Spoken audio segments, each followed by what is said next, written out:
ఎక్కడ ధర్మం ఉందో, ఎక్కడ దేవతానుగ్రహం ఉందో అక్కడ రక్షణ ఏదో ఒక రూపంలో ప్రసరిస్తుంది. కాబట్టే విదురుడు అంత జాగ్రత్త పడి అక్కడి నుంచి కనకుణ్ణి పంపాడు. కనకుణ్ణి పంపకపోయి ఉంటే విదురుడు, నేను చెప్పాను కదా వాళ్ళు యామరపాట్లో ఉంటారులే అనుకుని ఉంటే, నిజంగా కానీ పురోచనుడు ఆ ఇంటిని అంటించేస్తే తప్పుకోవడం వాళ్ళకి సాధ్యం. అటువంటి ఇంటికి కనకుణ్ణి విదురుడు పంపి సొరంగం తవ్వుతున్నాడన్న విషయం కట్టిన పురోచనుడికి కూడా తెలియదు, ఆ ఇంట్లో ఉన్న భోయకాంతకు తెలియదు. అంత జాగ్రత్తగా తెలిసాడు. కాబట్టి వీళ్ళే ఇంటికి నిప్పు పెట్టి వెళ్ళిపోయారు. చూడండి, ఆపద నుంచి తప్పుకోవడం, మనకి రాబోయే కష్టానికి ముందే విరుగుడు కనపడడం, పరమేశ్వరానుగ్రహం ఎక్కడ ఉంటుందో అక్కడ అలా కలిసి వస్తుంది. కలిసి వచ్చి ఆపద నుంచి తప్పుకుంటాడు. ఎక్కడ పరమేశ్వరానుగ్రహం ఉండదో, ఎక్కడ ధర్మం ఉండదో, ధర్మము లేని చోట ఈశ్వరానుగ్రహం ఉండదు. అక్కడ రక్షింపబడే అవకాశం ఉన్నా కూడా తలుపులు మూసుకుపోయి ఆ మాట మీకు ఆ సమయానికి చెవిన పడకుండా అయిపోతుంది. పాండవులు ఎవరి దగ్గర నేర్చుకున్నారో వాళ్ళ దగ్గరే వీళ్ళు నేర్చుకుంటున్నారు. పాండవులు ఎక్కడుంటున్నారో వీళ్ళు అక్కడ ఉంటున్నారు. పాండవులు ఏది తింటున్నారో వీళ్ళది తింటున్నారు. పాండవులకున్న సంతోషం వీళ్ళకి ఎందుకు ఉండట్లేదు? పాండవులలో ఎందుకు ఉండలేరు 101 మందిలో ఒక్కళ్ళు కూడా? ఒక్కటే కారణం, పాండవులు దేన్ని పట్టుకుంటారో అది వీళ్ళు పట్టుకోరు. అందుకే వీళ్ళెప్పుడూ నిరుత్సాహం, వీళ్ళెప్పుడూ ఏది పోగొట్టుకున్నాం అన్నదాని పక్కన ఆ పోగొట్టుకున్న దాన్ని వాళ్ళు ఎలా పట్టుకున్నారో అలా మనం పట్టుకుందామని ఆలోచించారు. మనం పట్టుకోలేంది వాడు పట్టుకున్నది ఏది ఉన్నదో దాని వలన వాడు కీర్తివంతుడయ్యాడు. కాబట్టి వాడికి అది లేకుండా చెయ్యాలి, లేకపోతే వాడు లేకుండా చెయ్యాలి. దాని యందు ఉత్సాహం, అది ప్రమాదకరమైనటువంటి ఆలోచన సరళి. ఎప్పుడో ఎక్కడో భారతం జరిగిందని మీరు అనుకోకండి. ఎందుకంటే కోపం శేషేన పూరయేత్ అని సంస్కృతంలో ఒక సామెత. ఎప్పుడైనా ఏదైనా అవతల వాని యందు మెచ్చుకోవలసిన విషయం కానీ, లేకపోతే తను అంగీకరించవలసిన విషయం కానీ వస్తే అక్కడి నుంచి ఒక పెద్ద కోపాన్ని ప్రదర్శిస్తారు. అంత కోపడుతున్నప్పుడు మనం ఎందుకు మాట్లాడడం, ఇవతల వాడు వెళ్ళిపోతాడు. కోపం శేషేన పూరయేత్. తప్ప వాడి జీవితంలో వాడు ఎప్పుడూ ఎవరిని అనుకరించడానికి కానీ, ఎవరిని ఆదర్శంగా తీసుకోవడానికి కానీ ఆయన సిద్ధంగా ఉండడు. మీరు ఆదర్శంగా తీసుకున్నారు అని గుర్తు ఏమిటో తెలుసా అండి? మీరు ఆదర్శంగా తీసుకున్నారు అని గుర్తు, మీరు ఏది మాట్లాడుతున్నా మీకు ఆదర్శమైనటువంటి వ్యక్తి మీకు స్ఫురణలోకి వస్తుంది. ఆయన ఇలా ఉండి ఉంటే అలా కీర్తింపబడేవారా అని ప్రశ్న వేస్తుంటుంది మనసు. ఆయన ఎంత నిబద్ధతగా నిలబడ్డారు, నువ్వెందుకు నిలబడలేవు, ప్రతిదానికి ఎందుకు అలా రాజీ పడిపోతావు అని మనసు ఎదురు తిరుగుతుంది. అదేం చేస్తుందంటే ఎవరిని మీరు ఆదర్శంగా పెట్టుకున్నారో వారి వైపుకు నడిపిస్తుంది. చిట్ట చివరికి మీరేమవుతారంటే వారే అవుతారు. భ్రమరకీటక న్యాయంలో అసలు ఆదర్శము అన్నది ఎప్పుడు తీసుకోగలరు? అవతల వాళ్ళల్లో గుణం ఒకటి మీకు నచ్చేది ఉంటే. ప్రతివాణ్ణి వాడే ఉందండి అంటే నువ్వు అదే అవుతావు. ఆఖరికి నిన్నేమంటారంటే నీ బిడ్డలు కూడా రేపు పొద్దున్న మా నాన్నగారండి ఆయనతో ఏం లేదు, ఆయన అలాగే మాట్లాడతారు, మీరు పట్టించుకోకండి మామయ్య గారు అంటాడు. ఏమైంది నీ బతుకు? అలా ఉండకుండా ఉండాలంటే క్రమశిక్షణతో కూడినటువంటి జీవన విధానము. తండ్రి పెద్దల గురించి ఔన్నత్యంతో మాట్లాడితే కదండి పిల్లలకు అలవాటు అయ్యేది. మా నాన్నగారు ఒకరి గురించి మాట్లాడారంటే అలా మాట్లాడతారు.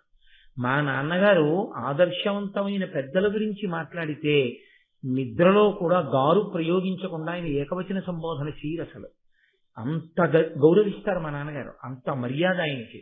ఆయన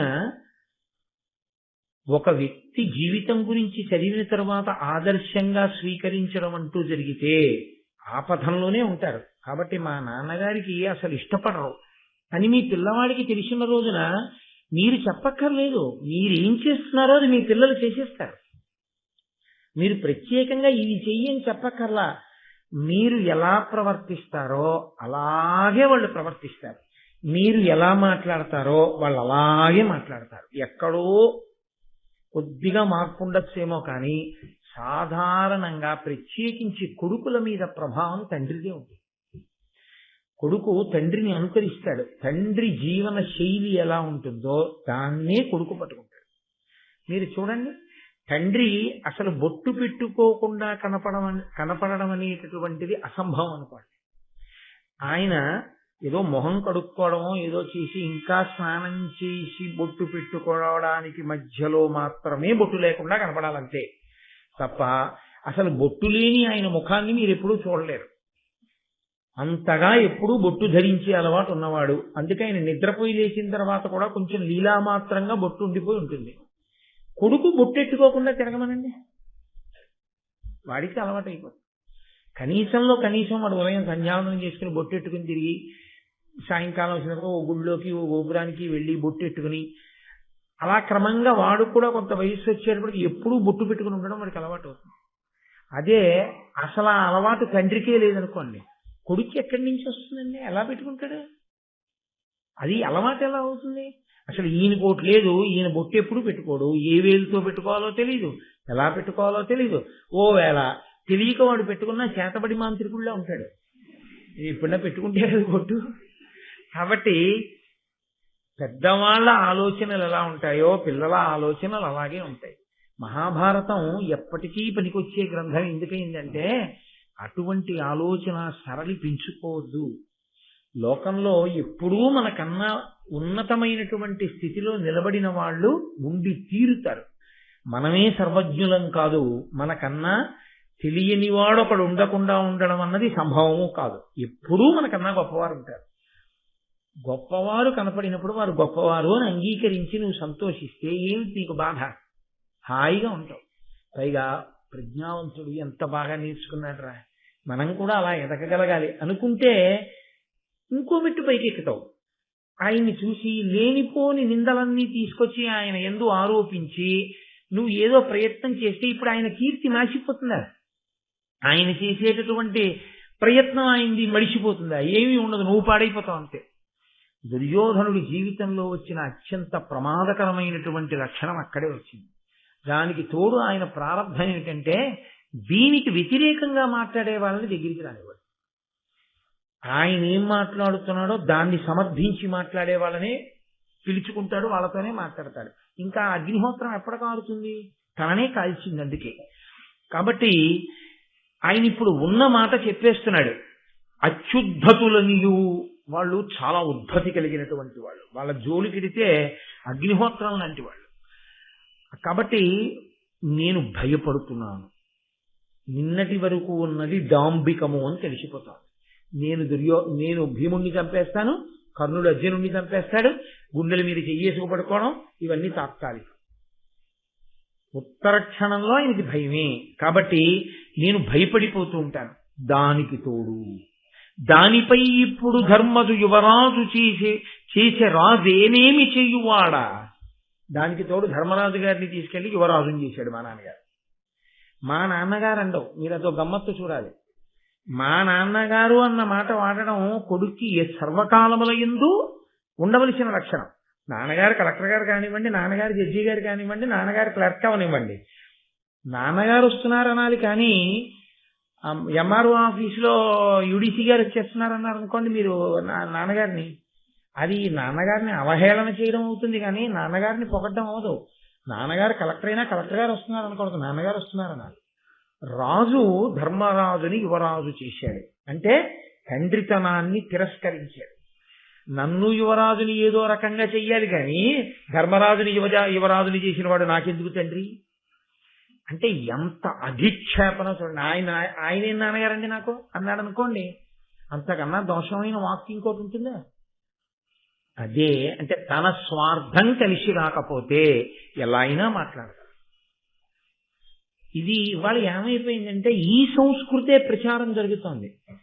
నేను విమర్శించకూడదు అనుకుంటుంటాను కానీ చిత్రం ఏమిటంటే భారతం తలకొట్టుకుంది. నన్నయ్య గారు తలకొట్టుకున్నారు, ఇలా మాట్లాడకూడదు, ఇది దుర్యోధనుడి మాట అని.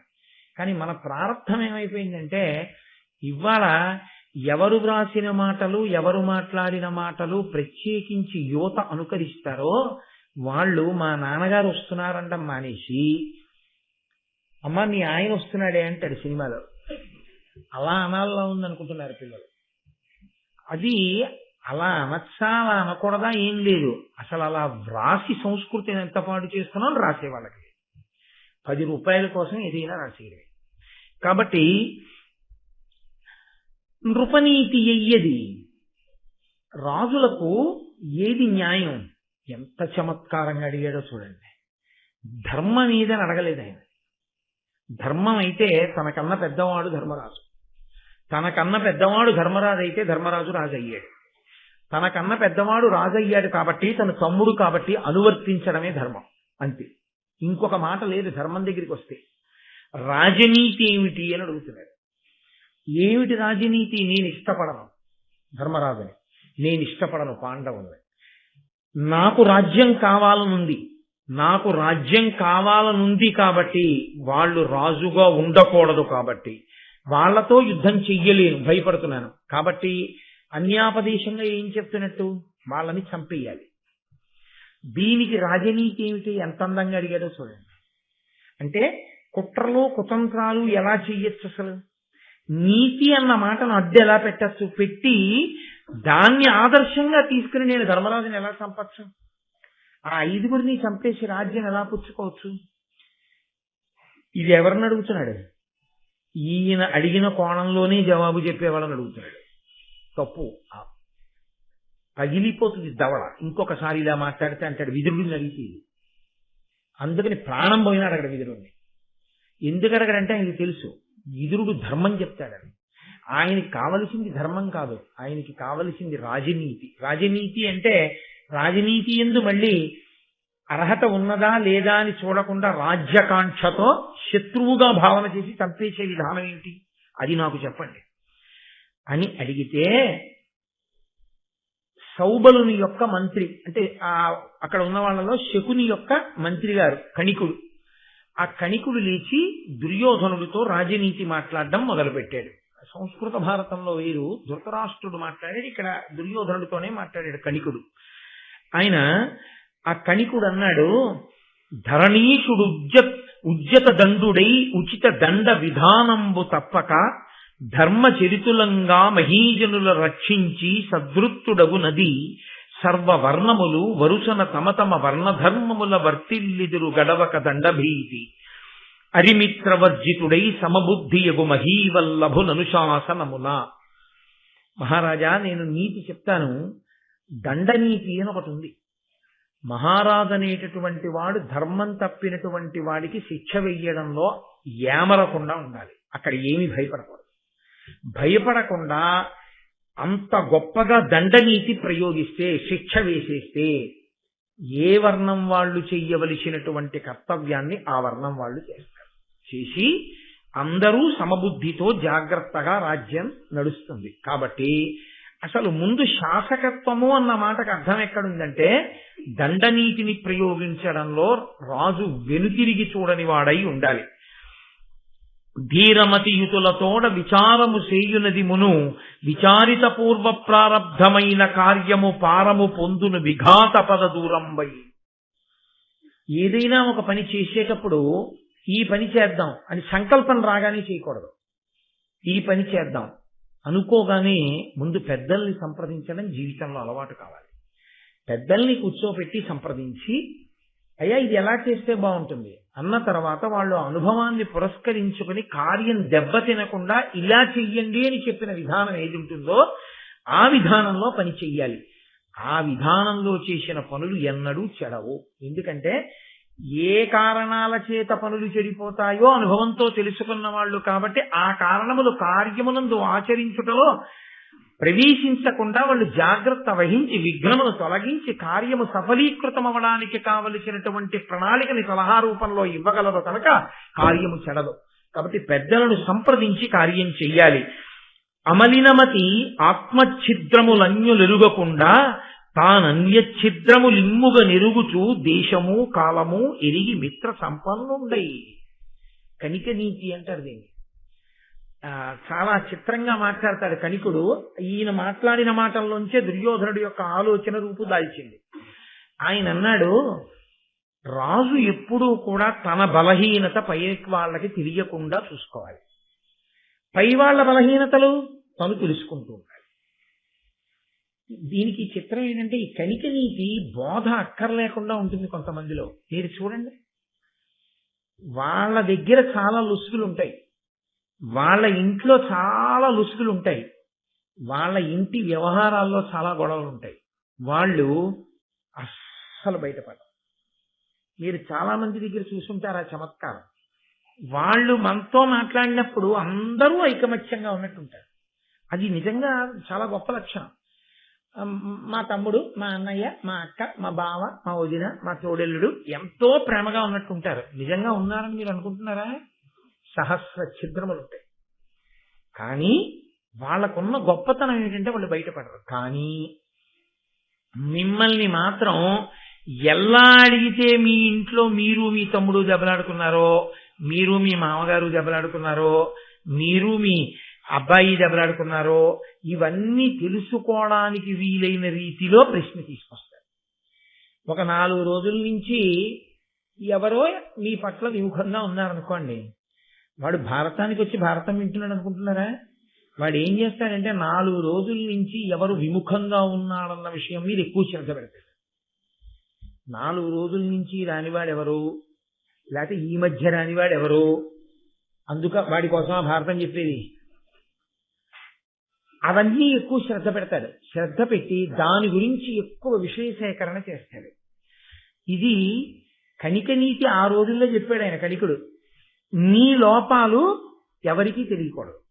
నీ లోపాలు ఎవరికీ తెలియకూడదంటే ఏమిటి దాని అర్థం?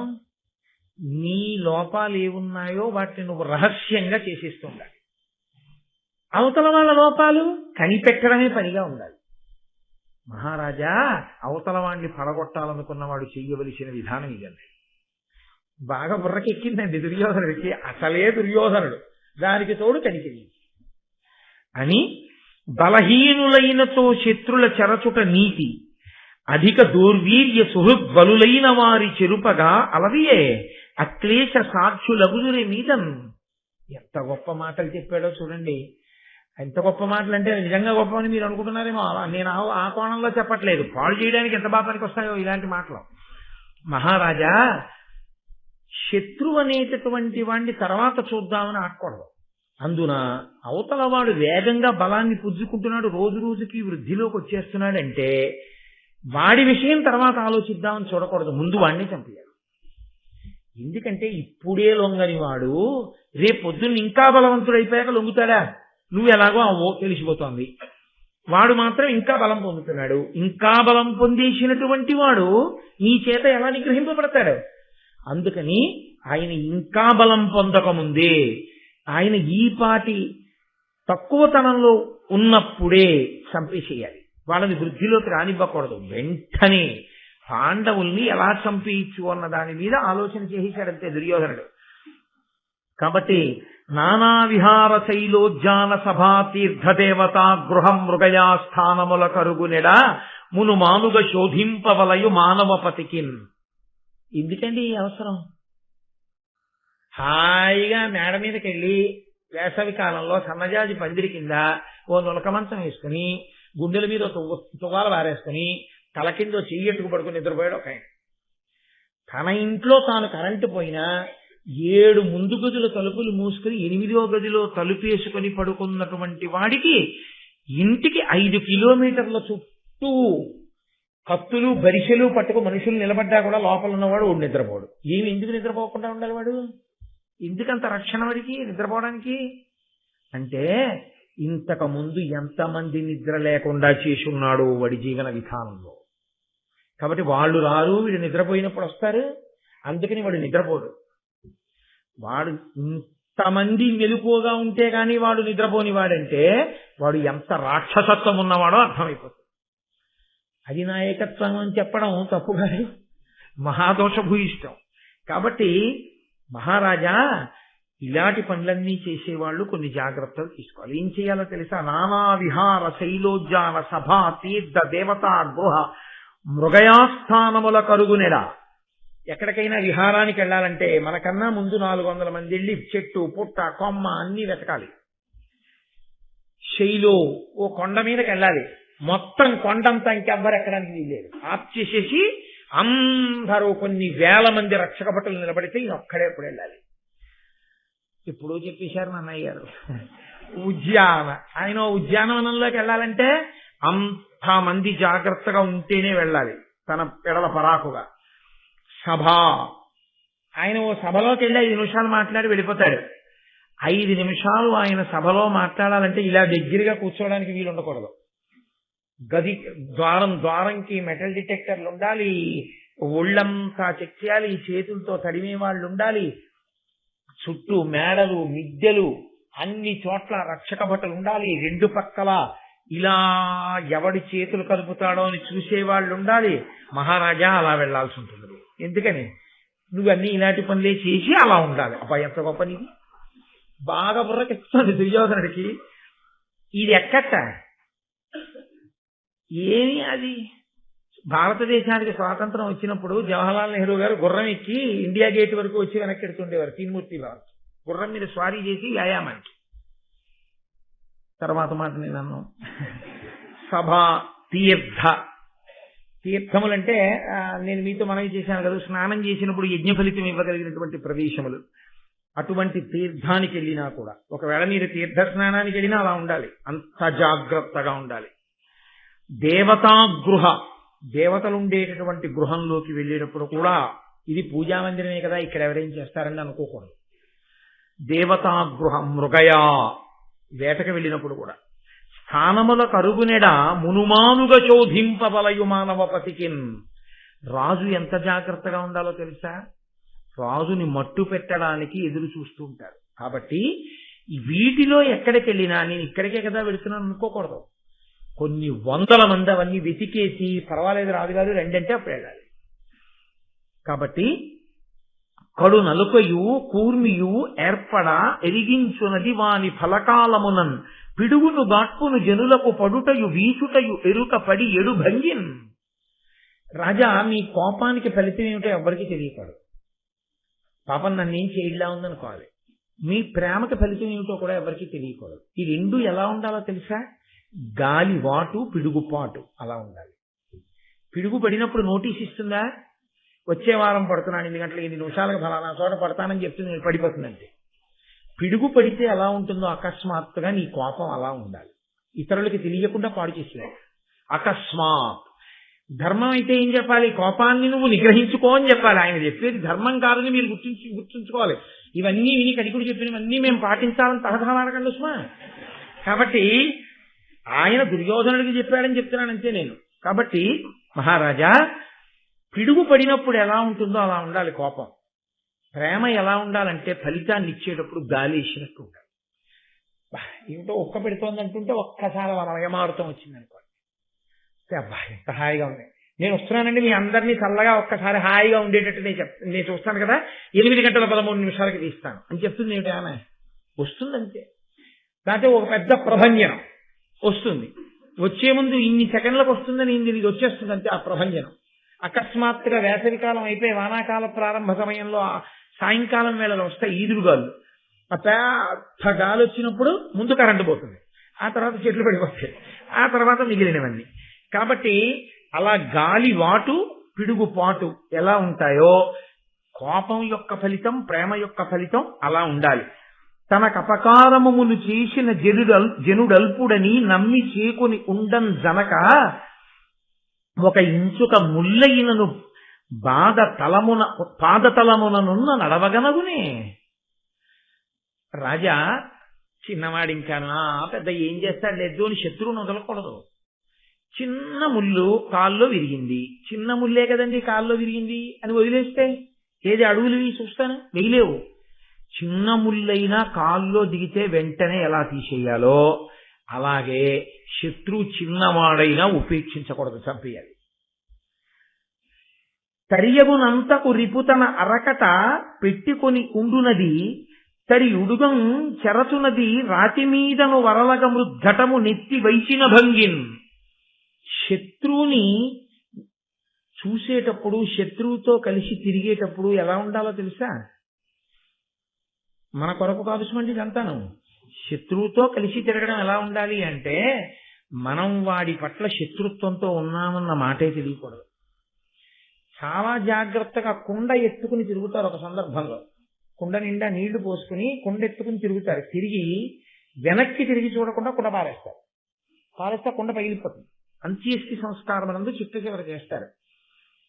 శత్రువుతో ప్రవర్తించేటప్పుడు ఎలా ప్రవర్తించాలంటే, ఇంటికి పట్టుకెడుతున్న నీటి కుండను ఎంత జాగ్రత్తగా పట్టుకెడతారో, ఎంత మర్యాదగా తీసుకెడతారో అంత బాగా భుజాన్ని ఎక్కించుకోవాలి. సమయం చూసి కింద పారేసినప్పుడు ఎలా పారేయాలంటే, రాళ్ల మీదకి ఆ కుండ విసిరినట్టు పారేయాలి. ముక్కలైపోవాలి. మళ్ళీ వాడు భుజం మీద పెట్టుకున్నాడని వాడు అనుకుని ఆదమరవాలి. నువ్వు విసిరితే రాళ్ల మీద పడి బద్దలవ్వాలి. అంత గుట్టుగా ప్రణాళిక వెయ్యాలి శత్రు సంహారమనందు. వెంటనే వచ్చేస్తోందండి దుర్యోధనుడి బుర్రలో ప్రణాళికంతా. ఈ మాటలు వింటున్నాడు, ప్రణాళిక రచన చేసేస్తున్నాడు. దీని ప్రభావం ఎక్కడుంటుందో తెలుసా అండి? 2 అత్యంత ప్రమాదకరమైన ఉంటాయి జీవితంలో. నేను యథార్థమైన మాట మీతో మనవి చేస్తున్నా. 1 వాక్కు, 2 పుస్తకం. మీరు చదివే పుస్తకాలు ఎటువంటివో అవి మీ మనసు మీద ప్రభావం చూపించి తీరుతాయి. పుస్తకం అనగా ఏమి, లేకపోతే ఇంట్లో మీరు చూసేటటువంటి టీవీ అనగా ఏమి, మీరు ఏది ఎక్కువ చూస్తారో అదే మీ మనసు మీద ప్రభావాన్ని చూపిస్తుంది. ఇంకా చిత్రం ఏమిటో తెలుసా అండి? మీరు ఆహారం తీసుకునేటప్పుడు ఏది తలుచుకుంటూ ఏది చూస్తూ తీసుకుంటారో, మీ ఆహారంలో 6వ వంతు మనసు అయినప్పుడు అదే మనసు యొక్క ప్రకోపంగా వస్తుంది. అందుకే పిల్లలకి ఆహారం పెట్టినా, తాను ఆహారం తీసుకుంటున్నా రజోగుణ తమోగుణ భూయిష్టమైనవి ఏవి అసలు ప్రసంగంలో కానీ ప్రస్తావనలో కానీ తెచ్చుకోకూడదు. అదే లోపలికి వెళుతుంది మనసుగా, 6వ వంతుగా తయారైపోతుంది. 2 పుస్తకం. మీరు ఇంట్లో పుస్తకం, ఏ పుస్తకం పడితే ఆ పుస్తకం కొనేసి ఇంట్లో పెట్టేసుకుని ఏ పుస్తకం పడితే ఆ పుస్తకం చదివేశారనుకోండి, అర్థం బద్ధం లేకుండా వ్రాసేసినటువంటి పుస్తకాలు ఇప్పుడు ప్రింటింగ్ ప్రెస్ టెక్నాలజీ వచ్చిన తర్వాత మరీ విపరీతంగా వచ్చేస్తాయి. చేసిన తర్వాత మీరు ఏ పుస్తకం పడితే ఆ పుస్తకం చదివేశారనుకోండి, లేనిపోని ఉపద్రవాలు వస్తాయి. ఓహో ఇలా ఉండాలా ఉందనుకుంటారంతే, ఇదే నిజంలా ఉందనుకుంటారంతే. పెద్ద పెద్ద మాటలు. అసలు అవి వైదికము కాదు. అవైదికమైనటువంటి బోధలు, అవైదికమైనటువంటి రచనలు, అవైదికమైనటువంటి సాహిత్యం, మనిషిని పతనం చెయ్యగలిగినటువంటి సాహిత్యం విరివిగా వచ్చేస్తోంది. ఆ పుస్తకాలు ఏం చేస్తాయంటే మిమ్మల్ని మెల్లిమెల్లిగా కొద్ది కొద్దిగా విషం పుచ్చుకున్నవాడు చివరికి ఎలా పాడైపోతాడో అదే పనిగా గ్రంథపఠనం చేసిన వాడు అలాగే పాడైపోతాడు. అలాగే మీరు ఎవరి ప్రసంగాలు, ఎవరి మాటలు వింటుంటారో అవే మీ మీద ప్రభావం చూపిస్తాయి. మీకు ఎప్పుడూ అవైదికాన్ని, అధర్మాన్ని, అర్థం పర్థం లేని సిద్ధాంతాల్ని బోధ చేసే ప్రసంగాలకు మీరు అలవాటు పడిపోయారనుకోండి, క్రమంగా జీవితంలో ఏమవుతుందంటే ఆ అవైదికత అంతా జీవితంలో అనుష్ఠాన పర్యంతంలోకి వచ్చేస్తుంది. మీరు భగవద్భక్తి, వైదికం, రామాయణం, భారతం, భాగవతం, సద్బుద్ధి, మనసుని పరిశీలనం చేసుకోవడం, మహానుభావులైన వ్యాసుడు, వాల్మీకి, నన్నయ్య గారు ఇలాంటి పెద్దలు ఇచ్చినటువంటి గ్రంథములను చదువుకోవడం, ఇలాంటివి చేశారనుకోండి కాపాడి తీరుతాయి. ఒక్కొక్కచో ఎలా ఉంటుందో తెలుసా అండి? మీ ఇంట పెట్టినటువంటి పుస్తకాలు మీతో పోవు, మీ తరువాత తరాల మీద ప్రభావం చూపిస్తాయి. మీరు చదివారా చదవలేదా అన్నది వేరే విషయం. నాకు మనం ఎవరో భాగవతం పట్టుకొచ్చి ఇచ్చారు. ఎందుకు ఇస్తున్నారు ఇది నాకని అడిగాను నేను. అయితే వాళ్ళు అన్నారు ఏదో కొన్నామండి, మేము చదవడం ఎందుకని, మీరు చదువుకుంటారని ఇస్తున్నాం అన్నారు. నేను అన్నాను మీరు చదవకపోతే తప్పేంది, మీ ఇంట్లో ఉంచుకోండి. ఎందుకు ఇచ్చేస్తారు భాగవతం? ఉంచుకుని ఒక్క పువ్వు వేయండి దాని మీద, చదవకండి. పోనీ మీరు చదవను అనుకుంటే, చదవలేను అనుకుంటే చదవకండి. ఒక్క పువ్వు వేసి నమస్కారం చేయండి. పువ్వు కూడా వేయలేరా? మీ ఇంట్లో గూట్లో పెట్టుకుని ఒక నమస్కారం చేసి వదిలేయండి. ఎవరో ఒకడు వస్తాడు, మీరు నమస్కారం పెట్టగా భాగవతం చదివేవాడు ఒకడు వస్తాడు మీ ఇంటికి. మీ వంశంలో పుడతాడు, వాడు చదువుతాడు భాగవతం. వాడు భాగవతం చదివినందుకు మీ ముందున్న 7 తరాలు తరిస్తాయి. కాబట్టి మాకెందుకంటే నిశ్చయికండి, ఉంచుకోండి ఆ పుస్తకాన్ని ఇంట్లో అని చెప్పాను. కొన్ని పుస్తకాలు ఇంట్లో ఉండాలి. ఇంట్లో తప్పకుండా ఉప్పు నిండుకోవడం అన్నది ఉండదు కదండి. ఉప్పు నిండుకోవడం అన్నది లేకుండా ఇంట్లో ఉప్పు, పప్పు, అగ్గిపెట్టె ఇలాంటివి ఎలా ఉంటాయో, రామాయణం లాంటి కావ్యం ఇంట్లో లేకుండా ఇల్లు ఉండకూడదు. ఉండి తీరాలి. ఆ ఇంట రామాయణం 7 వాల్యూమ్స్ లేవు అంటే, 7 కాండలు లేవు అంటే ఆ ఇంట ఏదో పెద్ద దోషం ఉంది, ఆ ఇంటి సంస్కృతిలోనే దోషం ఉందని గుర్తు. కొన్ని లక్షల రూపాయలు ఒక మనిషికి చొప్పున ఆ కుటుంబంలో తినేస్తున్నారు. పుట్టిన జాతిగా ఎంత తినుంటాం, ఎంత డబ్బు ఖర్చు పెట్టుకుంటాం? 7 కాండల పుస్తకాలు కొనుక్కోవడానికి 750 350 రూపాయలు. ఇంకా తక్కువకు వస్తున్నాయి గోరఖ్పూర్ ప్రెస్ అయితే. 7 కాండల రామాయణం పుస్తకాలు నీ ఇంట్లో ఎప్పుడూ లేవు అంటే అంతకన్నా అసహ్యకరమైన విషయం ఇంకోటి ఉందా జీవితంలో? ఎవరైనా ఇంటికి వస్తే కనీసం చదివావో చదవలేదో బాలకాండ, అయోధ్యకాండ, అరణ్యకాండ, కిష్కింధకాండ, సుందరకాండ, యుద్ధకాండ, ఉత్తరకాండ అని 7 కాండల రామాయణం కనపడ్డాయి. నీ ఇంటికి వచ్చిన వాళ్ళు ఎంత సంతోషిస్తారు? నువ్వు చదవలేదు, ఏ రాత్రో నిద్ర పట్టక మీ అబ్బాయి చదువుతాడు. ఏంటిది రామాయణంలో ఇలా ఉంది? వాడికి ఉత్సాహం కలుగుతుంది, వాడు ఎవరినో అడుగుతాడు, వాళ్ళ వల్ల ప్రేరణ పొందుతాడు, వాడు శ్రీరాముడు అవుతాడు. నీ ఇంట్లో రామాయణం ఇంట్లో ఉన్నందుకు రక్షిస్తుంది, కొన్ని ఇంట్లో ఉన్నందుకు పాడు చేసేస్తాయి. ఇంట్లో ఉన్నందుకు పాడు చేసేవి నువ్వు చదివి కత్తిరించి బైండ్ చేయించి వాల్యూమ్ 1 వాల్యూమ్ 2 అని వేసి నువ్వు చదివి నువ్వు ఉంచిందే కాకుండా భావితరాలకు నువ్వు అందించే నిధులవే. రామాయణం ఉంచాలి ఇంట్లో. కాబట్టి కొన్ని ఉత్తర క్షణం పాడు చేసేస్తాయి. కణికుడు చెప్తున్న మాటలు అసలే వాడు దుర్యోధనుడు, వాడి బుర్రకి బాగా ఎక్కేస్తున్నాయి. అందుకే వినేటప్పుడు కూడా చాలా జాగ్రత్తగా ఆ ప్రసంగాలు ధార్మికములే, అవి పెద్దలైనటువంటి వారు మన జీవితాన్ని ఉద్ధరించడానికి చెప్పినవే అన్నవాటిని తప్ప అనవసర ప్రసంగాలు, అవైదిక ప్రసంగాల జోలికి వెళ్ళకూడదు, వాటిని జీవితంలో అన్వయంలోకి తెచ్చుకోకూడదు. అలాగని నేను విమర్శించమని చెప్పను, ఒక నవ్వు నవ్వి వెళ్ళిపోతే చాలు. మన జీవితంలో నన్నయ్య గారు చెప్పింది మనం అనుష్ఠిస్తే చాలు. నన్నయ్య గారు, తిక్కన గారు, ఎర్రాప్రగడ మహానుభావులు, వాల్మీకి, వ్యాసుడు, సూర్యచంద్రులు, ఆ వాంగ్మయం చదవగలిగితే చాలు జీవితంలో, ఒక జీవితకాలం చాలదు వాటికి. అంత గొప్ప వాంగ్మయం అది. ఇంకెందుకు నీకు మిగిలిన పుస్తకాలు? అవి చాలు నిన్ను కష్టాల్లో తట్టుకునే శక్తిని, సుఖాల్లో మిడిసి పడకుండా ఉండగలిగినటువంటి నిగ్రహాన్ని నీకు ఇస్తాయి, శాంతినిస్తాయి. ఇంకంతకన్నా ఏం కావాలి నువ్వు పుస్తకం చదివి? కాబట్టి వినేటప్పుడు చదివేటప్పుడు ఎలా ఉండాలో నేర్పుతుంది భారతం మనకి. కాబట్టి కుండ పగలగొట్టినట్టు పగలగొట్టు, బాలుడని తలచి రిపితో ఏలి జనమున కలిసి యునికి ఇది కార్యమే, ఉక్కీలానల కణ ఇంచుక చాలదే కాల్పంగ ఉగ్ర శైలాటవులను. నా శత్రువు చిన్నపిల్లాడు, ఇంకా ఏం చేయగలడు ఇప్పుడు నన్ను? ఇప్పుడు నేను ఇంకా చాలా రక్షణలో ఉన్నాను, నా శత్రువు నన్ను ఏం చేయగలడు అనుకున్నవాడు చాలా ప్రమాదం వైపు గెడుతున్నవాడు. ఎందుకంటే నిప్పురవ్వ చిన్నది, కానీ అది అరణ్యంలో ఎండుటాకుల్లో పడింది. చిన్న నిప్పురవ్వే కదా అని వదిలేశావు, అదే అరణ్యాన్నంతటినీ కాల్చేస్తుంది. కాబట్టి శత్రువు చిన్నవాడని చూడకూడదు, చంపేయాలి.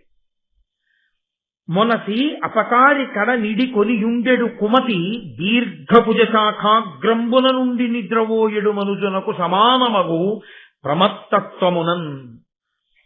శత్రువు పక్కనే ఉండగా వీడేం చేస్తాడులే అనుకున్నవాడు ఎటువంటి వాడో తెలుసా? చెట్టు యొక్క చిట్ట చివరి కొమ్మ మీదకెక్కి గాఢ నిద్రపోయిన వాడితో సమానం. అక్కడి నుంచి కింద పడిన వాడివి ఎప్పుడు పడతాడో ఎవరికి తెలుసు? కాబట్టి శత్రువు పక్కన ఉండగా ఉపేక్షించకూడదు, శత్రువుని సంహారం చెయ్యాలి అని కణికుడు చెప్పాడు. అంటే దుర్యోధనుడు ఏ కోణంలో ప్రశ్న వేశాడో ఆ కోణంలో కణికుడు సమాధానం చెప్పాడు. ఇప్పుడు కణికుడి సమాధానం దుర్యోధనుడు ఒక ప్రణాళిక వేసుకోవడానికి బాగా పనికొచ్చింది. ఇప్పుడు ఈయన ఈ ప్రణాళిక వేసుకుని అది అమలు కావడానికి తండ్రి గారి యొక్క సహకారాన్ని అభ్యర్థించాలనుకున్నాడు. అనుకుని తండ్రి దగ్గరికి వెళ్ళాడు. వెళ్ళి ఎంత చమత్కారంగా అన్నాడంటే, నాన్నగారు మీరు ధర్మరాజుని యువరాజుగా కూర్చోపెట్టారు, యువరాజ్య పట్టాభిషేకం చేశారు. మీరు ధర్మరాజు గారిని తీసుకెళ్లి యువరాజ్య పట్టాభిషేకం చేసి యువరాజుగా కూర్చోపెట్టాక లోకంలో ఉన్న వాళ్ళందరూ ఏమనుకుంటున్నారో ఎప్పుడైనా కనుక్కున్నారా అని. ఏమనుకుంటున్నారా అన్నాడు ధృతరాష్ట్రుడు.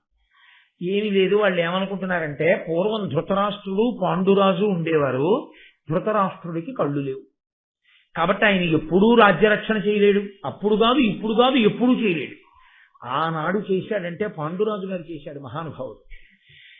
ఆ పాండురాజు గారి యొక్క తేజస్సు ఎటువంటిదో, ఆయన ఎంతటి మహానుభావుడో అటువంటి మహానుభావులు ఆ పాండురాజు కుమారులు. ఆ పాండురాజు గారి పెద్ద కొడుకైన ధర్మరాజుని తీసుకొచ్చి సింహాసనం మీద కూర్చోబెట్టడం చాలా చాలా మంచి పని చేశాడు ధృతరాష్ట్రుడు. ఎందుకో తెలుసా? ధృతరాష్ట్రుడా రాజ్యాన్ని రక్షించలేడు, భీష్ముడా రక్షించగలిగిన వాడయ్యుండి సింహాసనం మీద కూర్చోడు. ఇటువంటప్పుడు రాజ్యాన్ని పరిపాలించి మనందరినీ కన్నబిడ్డల్లా చూసినటువంటి పాండురాజు గారి యొక్క పెద్ద కొడుకు ధర్మరాజుని సింహాసనం మీద కూర్చోబెట్టడం ఎంత మంచి పని చేశాడు అంటున్నారు. ఇప్పుడు మీరేం చేశారు? ఆయన్ని అక్కడ కూర్చోబెట్టడం వల్ల రోజూ ధర్మరాజు గారిని పాండవుల్ని పొగుడుతున్నారు. ఇప్పుడు ప్రజలలో బలపడిపోతున్నాడు ధర్మరాజు, ప్రజలలో బలపడిపోతున్నారు పాండవులు. ఎక్కడికి వెళ్ళినా నాకు వినపడుతున్నటువంటి ఈ మాటలు నా చెవులకి బల్లేలు తగిలినట్టు తగులుతున్నాయి. నాకు ఎంత బాధగా ఉందో తెలుసా? అసలు నేను కూర్చుందాం అనుకున్నాను, మీరు నన్ను కూర్చోబెట్టలేదు, ధర్మరాజుని కూర్చోబెట్టారు. ఇప్పుడు జనుల యందు కూడా అంత కీర్తి వచ్చేస్తోంది. ఇంకిప్పుడు ధర్మరాజుని తీయడం సాధ్యమా? మీరు చేసిన పని మంచి పనా? నాకు చెప్పండి, మీ పిల్లలకి మీరు న్యాయం చేస్తున్నారా అని అడిగాడు. నోర్మోయ్, ఏది ధర్మమో అది ధర్మం.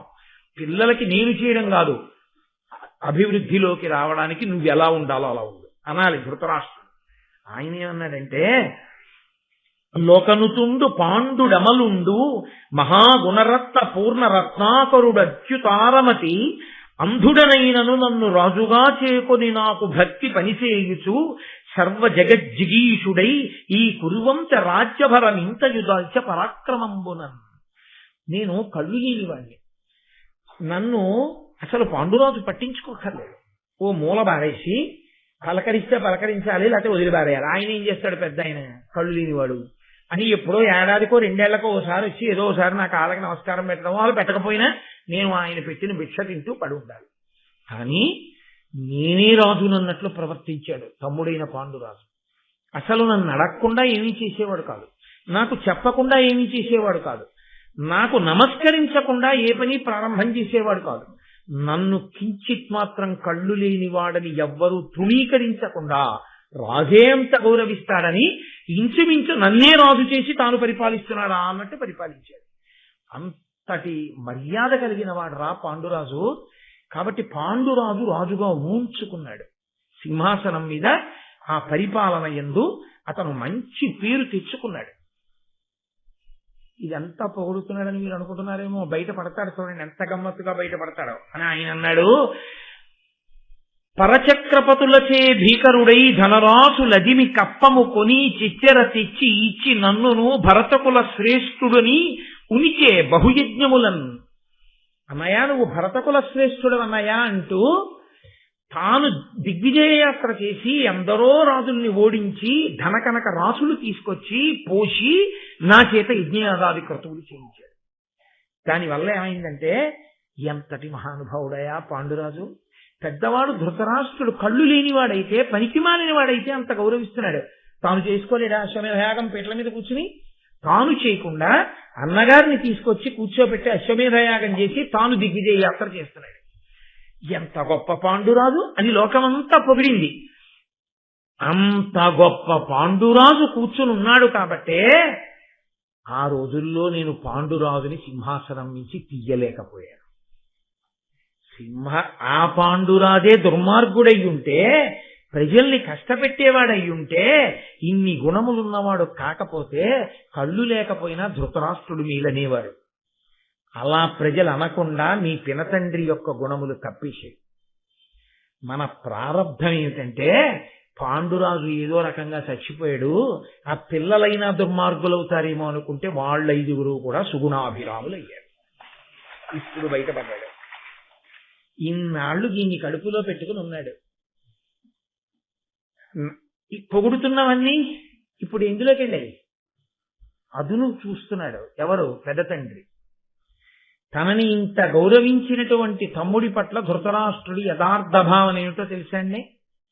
వాడికి ఇన్ని గుణములు లేకపోతే గుడ్డివాడైనా ఈయనకే రాజ్యం మీద సింహాసనం మీద కూర్చోపెట్టండి అని ఉండేవారేమో. అది తప్ప ఆ తమ్ముడి మర్యాద ఆయనకి అర్థం కానప్పుడు ఈ ధర్మరాజు అన్నగారి యొక్క మర్యాద దుర్యోధన తమ్ముడికి ఎందుకు అర్థం అవుతుంది?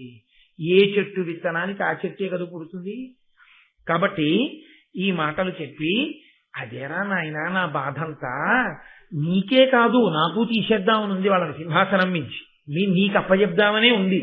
కానీ ఎలా? పెద్దవాడు, నీకన్నా పెద్దవాడు. ఎందుకు కాదు గాంధారి కడుపు బాదుకుంది? నీకన్నా వయసులో పెద్దవాడు, రాజు పాండురాజు యొక్క కుమారుడు. అతనికి ఇవ్వకపోతే భీష్మ ద్రోణ విదురాది పెద్దలు ఒప్పుకుంటారా? ఒప్పుకోరు. వాళ్ళని కాదని మనం అంతఃపురంలో ఉంటామా? వీధిలోకి ఈడిచేస్తారు. మనం ఇక్కడుండి కుట్ర చేయాలి కానీ వీధిలోకి వెళ్ళి చేసేదేముంది? అందుకని వాళ్ళ దగ్గర ధృతరాష్ట్రుడు ధర్మంగా ఉన్నాడనిపించుకోవడానికి కూర్చోబెట్టారు. అందుకు చేశాను యవరాజ్య పట్టాభిషేకం. అందుకని ఆ ధర్మరాజుని పాండవుల్ని తీసేయడం కుదరట్లేదురా అంటే అనగానే ఈయనన్నాడు దుర్యోధనుడు, తండ్రి ఎక్కడైనా అధర్మాన్ని ఆపే ప్రయత్నం చేస్తే కొడుకు ఇంకొకసారి ఇలాంటి మాట చెప్పడు. తండ్రే అలా అధర్మంగా మాట్లాడితే ఇంకా కొడుకు ఎందుకు మాట్లాడండి? దొరికేసిందంటే అదను దుర్యోధనుడికి. ఇంకొక అడుగు ముందుకెళ్ళి అన్నాడు, పైతృకంబగు లక్ష్మి పాండు భూపతి ముందు తాల్చుట చేసి తనయుడైన ధర్మజుడిప్పుడు దాల్చిన ఆతని తనయుండు మరి దాన్ని దాల్చు మీద ఈ పాట పాండు వంశేషుల వసుమతి రాజాత్ములగుదురు రాజ్యమునకు పరువడి మేమింత బాసిన మా పుత్ర పౌత్ర వర్గంబును బాయు ఇంక ఒరును కలిచి కుడువ నోపము అట్లు కాకుండా మమ్ము చేయునోపు దీని పాండురాజు తొంటి భక్తియు ఆ పాండుతనయులందు దయయు తలపకుండు. నాన్నగారండి, మీకు కళ్ళు లేవు, పాండురాజు సింహాసనం మీద కూర్చున్నాడు కాబట్టి ఈ రాజ్యలక్ష్మి పాండురాజుకి వెళ్ళింది. మీకే కళ్ళుంటే ఈ దరిద్రం లేకపోతే. తండ్రి అవకరాన్ని కొడుకు వల్ల మరిచిపోవాలి. తండ్రి అవకరాన్ని గుర్తు చేసిన కొడుకే పాటి కొడుకు. కాబట్టి మీ కళ్ళు లేనితనం మేము రాజ్యలక్ష్మిని పోగొట్టుకునేటట్టు చేసింది. ఇప్పుడు మాతో పోయిందా? అసలు ముందు రాజ్యం చేసిన పాండురాజు గారు మీకు కళ్ళు లేకపోవడం వల్ల వచ్చాడు. ఇప్పుడు ఆ పాండురాజు కొడుకు నాకన్నా పెద్దవాడయ్యాడు, ఆ ధర్మరాజు రాజ్యానికి వచ్చాడు. తర్వాత ఎవరు వస్తారు? ధర్మరాజు కొడుకు వస్తాడు. నా కొడుకు ఏమవుతాడు? ధర్మరాజు కొడుక్కి ఊడిగం చేస్తాడు. నేనేం చేయను? ధర్మరాజుకు ఊడిగం చేస్తాను. మీరేం చేశారు? పాండురాజుకు ఊడిగం చేసి పాండురాజుకి జై కొట్టారు. ఎప్పుడు తలుచుకున్నా ఎక్కడ మాట్లాడినా అబ్బబ్బా ఏం పాండురాజు అంటారు. మీ కడుపులో ఏముందో తర్వాత మాట. అలా అనకపోతే మీ బతుకు అతను బయటికి తోసేస్తారు కృతజ్ఞుడా అని. మన బతుకంతా మన వంశమంతా ఇలా తాత తండ్రి మనవడు మునిమనవడు ఇలా వాళ్ళని సేవించడమేనా? ఇంకా ఇంతకన్నా మార్గం లేదా? ఉంది. ఎప్పుడో తెలుసా నాన్నగారు? పాండురాజు చేసిన మంచిని గుర్తు తెచ్చుకోవడం కూడా అసలు మీరు ఆపేసేయండి కాసేపు. పాండురాజు కొడుకుల మీద ప్రేమని కాసేపు పక్కన పెట్టేయండి. తమ్ముడి కొడుకులన్న భావన తీసేయండి. పాండురాజు నన్ను అంత గౌరవించానన్న భావనని మాట మాత్రంగా కూడా దూరం చేసేయండి. చేసేసి ఆలోచించండి, మనం పాండవుల్ని రాజ్యానికి దూరం చేసి చంపేయచ్చు. ఈ మాట అనగానే ధృతరాష్ట్రుడు అన్నాడు, సరేరా నేను నీకొకటి చెప్తాను, నువ్వు వాళ్ళని చంపేద్దాం అంటున్నావు కదా, అది ఎలా సంభవం? భీష్మ ద్రోణ విదురాది మహావీరులు ఉన్నారు పైన, వాళ్ళు 1000 కళ్ళతో గమనిస్తూ ఉన్నారు. ఎలా సాధ్యం అవుతుంది అంటే, నాన్నగారండి దాని గురించి మీరు బెంగ పెట్టుకోకండి, వాళ్ళందరూ కూడా పాండవ పక్షానికి వెళ్ళిపోతారని కదా మీ భయం. వెళ్లకుండా నా దగ్గర ప్రణాళిక ఉంది. ఏమిటో తెలుసా? ఇప్పుడు నాకు మీరెలా లొంగారో అలా కొడుకు కోసం తండ్రి లొంగుతాడు. అశ్వత్థామ నేనంటే ఇష్టం కాబట్టి అశ్వత్థామకి నేనంటే ఇష్టం కాబట్టి ఎప్పుడూ అశ్వత్థామ నాతో ఉంటాడు. అశ్వత్థామ నాతో ఉంటే ద్రోణుడు పాండవుల కోసం వెళ్ళిపోలేడు, కొడుకు కోసం ద్రోణుడు ఉంటాడు. ద్రోణుడు ఇక్కడ ఉంటే ఆయన చెల్లెలు కృపి భర్త అయినటువంటి కృపాచార్యుడు బావమరిది బావగారిని వదిలి వెళ్ళి ఇంకో శత్రుపక్షంలోకి వెళ్ళలేడుగా. కృపాచార్యుడు ఉంటాడు. కృపాచార్యుడు ఉంటే కృపి ఉంటుంది. కృపాచార్యుడు ద్రోణుడు అశ్వత్థామ ఉంటే భీష్మాచార్యుల వారు ఇంతమందిని వదిలేసి ఆయన ఒక్కడే వెళ్ళడం కాబట్టి భీష్ముడు. కాబట్టి అశ్వత్థామ వలన వీళ్ళనందరినీ లాగుతారు, లాగి నా వైపు కట్టి పెట్టుకుంటారు. కాబట్టి వీళ్ళు మనకు ఉపకారం చేయకపోవచ్చు, కానీ పాండవులకు ఉపకారం చేసే అవకాశం లేకుండా చేస్తారు. అటు పక్షాన నిలబడకుండా చూస్తారు. చాలా ఇంకేం కావాలి? అశ్వత్థామను అడ్డుపెట్టి లాగుతారు. కాబట్టి భయం లేదు. వాళ్ళందరూ ఏదో చేస్తారని మీరు భయపడకండి.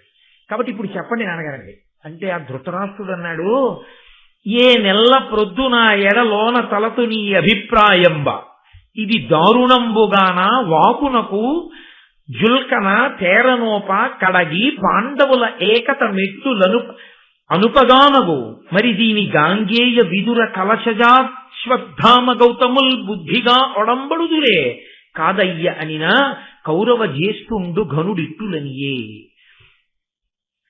ఒరే, ఇన్నాళ్ళకి నువ్వు బయటపడ్డావు, నాకు కూడా కడుపులో ఇదే భావన. ఈ పాండవుల్ని ఎలాగ రాజ్యానికి దూరం చెయ్యాలి, ఈ పాండవులకి దక్కకుండా నా పిల్లలకి ఈ రాజ్యం అంతా ఎలా అప్పచెప్పేయాలి అని నేను ఆలోచిస్తున్నాను. కానీ ఈ మాట నేను భీష్ముడి దగ్గర ద్రోణుడి దగ్గర నోటితో అనను. పాండురాజు ఎంత గొప్పవాడు, ధర్మరాజు ఎంత గొప్పవాడు, వాళ్ళు పాపం పిల్లలు నా పిల్లలతో సమానం. వాళ్ళ గుణములు వింటుంటే నా చెవులు పొంగిపోతున్నాయి, నా మనసు రంజిల్లిపోతోంది. ఆ ధర్మరాజు కదూ సింహాసనానికి అర్హుడు అంటూ ఉంటాను. ఎందుకో తెలుసా? నా కడుపులో ఉన్నదంటే జుట్టట్టుకి ఇడిచేస్తారు వాళ్ళు. అందుకుని అనట్లేదురా, నా కడుపులో ఉన్న భావన కూడా ఇదే. కానీ ఇది ఎలా సంభవం అవుతుంది, దానికి ఏమిటి ప్రణాళిక అంటే ఆయన అన్నాడు, వలనుగల మంత్రివరులం పిలిచి పృథానందనులకు ప్రియముగా మీరు ఇమ్ముల వారణావతంబును వెలయగ పొగడుండు వారు విని తగుల నెడం. ఇక్కడ భీష్ముడు ఉంటాడు, ఇక్కడ ద్రోణుడు ఉంటాడు, ఇక్కడ విదురుడు ఉంటాడు, ఇక్కడ కృపాచార్యుడు ఉంటాడు. కాబట్టి ఇక్కడ మనం మట్టు పెట్టలేం. ఇవన్నీ నేను ఇంతకు ముందు చేసేసినవి ఆదిపర్వంలో ముందు. నీళ్ళల్లో తోసేశాను, విషం పెట్టించేశాను, చాలా చేశాను, కలిసి రాలేదు. వాళ్ళనందరినీ కాల్చి చంపేయాలంటే ఇక్కడ ఉండగా కుదరదు. ఎందుకంటే వాళ్ళకి ధర్మపక్షపాతం ఉన్న పెద్దల యొక్క అనుగ్రహం ఉంది. అసలు ముందు ఈ ప్రదేశం నుంచి వాళ్ళని తప్పించాలి. ఎందుకు ఎడతాడు యువరాజు? రాజధానిని విడిచిపెట్టి వెళ్ళడగా. ఇప్పుడు ఒక్క ధర్మరాజు వెళ్ళాడు ఏ కారణానికైనా. మిగిలిన పాండవులు ధర్మరాజును ఒక్కడిని చంపితే వీళ్ళు తిరగబడరు, మమ్మల్ని బతకనిస్తారా? 5గురిని చంపాలి. 5గురిని చంపి కుంతి మిగిలితే ప్రజల్లో విప్లవం వస్తుంది. ఆ తల్లిని చూడగానే అయ్యయ్యో 5గురి బిడ్డల్ని కన్న తల్లి, ఈ దుర్మార్గ ధృతరాష్ట్రుడు దుర్యోధనుడు ఆ కుంతిని చంపేశారు, ఆ కుంతి కొడుకుల్ని చంపి పాపం ఆవిడ అలా ఏడుస్తోంది అంటారు. ఇది కుంతి కూడా ఉండకూడదు. అసలు ప్రజలకి గుర్తు రాకూడదు. ఇక తొందరగా ప్రజలు మర్చిపోవాలి. తొందరగా ప్రజలు మర్చిపోవాలంటే కుంతి సహితంగా 5గురు పాండవులు చచ్చిపోవాలి. కుంతి సహితులై 5గురు పాండవులు చచ్చిపోవాలంటే అంతఃపురంలో కుదరదు. వాళ్ళు ఈ ప్రదేశాన్ని వదిలిపెట్టాలి. వాళ్ళు ఇంకొక చోటికి వెళ్ళాలంటే వాళ్ళు వెళ్ళరు. వాళ్ళు ఎందుకు వెళ్తారు? వాళ్ళు తెల్లవారు లేస్తే ప్రధానగారి కాళ్ళు పట్టడం ఇవన్నీ చేస్తారు. వాళ్ళకి ధర్మం. గురువు గారు ద్రోణాచార్యుల వారిని దర్శనం చేసుకోవడం, గురువు గారికి నమస్కారం చేసుకోవడం, తాతగారు భీష్మాచార్యుల వారికి నమస్కారం చేసుకోవడం, ఇవన్నీ వదిలేసి వాళ్ళు ఎక్కడికో పోతారా? వాళ్ళు వెళ్ళరు. కాబట్టి మీరేం చేస్తారంటే వాళ్ళు వెళ్ళాలనేటటువంటి బుద్ధి వాళ్ళకి కలిగేటట్టుగా 10 మార్లు మంత్రులను పిలిచి ఆ మంత్రుల చేత వారణావతము అనబడేటటువంటి ప్రదేశం గంగా తీరంలో ఉన్న దాని గురించి అదే పనిగా పొగిడించండి. అది ఎంత గొప్పదో ఎంత గొప్పదో ఎంత గొప్పదో అంటుండండి. అలా అనిపిస్తే అక్కడే కూర్చున్న పాండవులు విని అబ్బా మనం ఒకసారి అక్కడికి వెళితే బాగుంది అనుకుంటారు. వాళ్ళు ఎందుకు అనుకుంటారు? జలపాతాలు చూడడానికి, ఇంకోటి చూడడానికి కాదు. ఆ గంగానదిలో స్నానం చేసి అక్కడ ఉండేటటువంటి బ్రాహ్మణులకందరికీ దాన ధర్మాలు చేస్తే పాండురాజు గారు తరిస్తాడు. అంత గొప్ప ప్రదేశం అని మీరు అన్నారనుకోండి, పితృదేవతలు తరించే ప్రదేశం అంటే అయ్యో మన నాన్నగారిని తరింపచేద్దామని వాళ్ళు 5గురు పెడతారు. ఎందుకంటే తండ్రి కడుపున పుట్టినటువంటి బిడ్డలు, ప్రత్యేకించి కొడుకులు, మిగిలిన వాటిలో ఎంత కొట్టుకు చచ్చిపోయినా పర్వాలేదు, కానీ ఒక్క విషయంలో కనీస మర్యాద ఒక తల్లికి ఒక తండ్రికి పుట్టడం అంటే ఆ శరీరాలు పడిపోయేంత వరకు వాళ్ళు కలిసి కనీసంలో కనీసం ఏడాదికి ఒకసారి ఒక పని చెయ్యాలి. తమ్ముళ్ళుగా పుట్టిన వాళ్ళు అన్నగారితో కలిసి తద్దినం పెట్టాలి. అలా కలిసి పెట్టకపోతే ఆ తల్లిదండ్రులు గుండెలు బాదుకుని ఏడుస్తారు పితృదేవతాలోకంలో. ఎందుచేత అంటే వాళ్ళకి ఒక ప్రీతి అన్నది ఒకటి ఏడుస్తుంది. ఏదో పెద్దవాడు ధార్మికుడు, ఆయన తద్దినం పెట్టారనుకోండి, వాళ్ళు వచ్చిన ప్రారంభం ఏంటంటే ఆయన ఇచ్చిన నీళ్లు తాగి వాళ్ళు వెళ్ళరు, వాళ్ళు ఏడుస్తారు. ఇద్దరిని కన్నాను, పెద్దవాడు తద్దినం పెడుతున్నాడు బానే ఉంది, ఆ రెండో వాడు పనికి మాలిన వాడు పెట్టట్లేదు తద్దినం, వాడు పాడైపోతున్నాడని వాళ్ళు ఏడుస్తారు. అందుకని శాస్త్రం ఏం చెప్పిందంటే వాడు మర్యాదతో ఉన్నా ఏడుస్తారు, లేకపోయినా ఏడుస్తారు. అయ్యో పాపం పిల్లలు చూసావా ఎంత ధర్మానికి కట్టుబడ్డారో అని సంతోషిస్తారు. కాబట్టి ఆ తమ్ముడు తద్దినానికి రావాలి. వచ్చి అన్నగారి చెయ్యి కింద పెడితే తమ్ముడు పైన చెయ్యి పెట్టాలి, పైన చెయ్యి పెట్టి నీళ్లు విడిచిపెట్టాలి. చిట్ట చివర కింద అన్నగారి చెయ్యి ఉండాలి. తాను పెద్దవాడైనా తన చెయ్యి కింద ఉండేది తద్దినంలో. తమ్ముళ్ల చేతుల మించి పడినటువంటి నీళ్లు ఆఖరణ పెద్ద కొడుకు చేతిలోంచి కింద పడాలి. కొడుకు పెద్ద కొడుకుగా ఒకడు పుట్టి ఉండాలి అంటే దేవతలు ఒక అధికారం చూస్తారు. వీడి శరీరం పడిపోయేటప్పుడు వీడు వాడి ఒళ్ళో తల పెట్టుకుని పడుకుని 1,00,000 తేళ్లు కుట్టిన బాధ పొందకుండా కొడుకు ఒళ్ళో తల పెట్టుకుని చచ్చిపోయేటంత అదృష్టం వీడికి ఇవ్వడానికి కావలసిన పుణ్యం ఉందా? ఆ పుణ్యం లేకపోతే కర్మ సంతానాన్ని ఇవ్వరు, అంటే పెద్ద కొడుకు ఉండడు. ఐశ్వర్యానికి కారణం కనిష్టపుత్రుడు, ఆఖరివాడు. అందుకే దత్తత ఇస్తే పెద్దవాడిని ఇవ్వరు, ఆఖరివాడిని ఇవ్వరు. ఇద్దరే కొడుకులు ఉన్నవాళ్ళు దత్తతలు ఇవ్వకూడదు.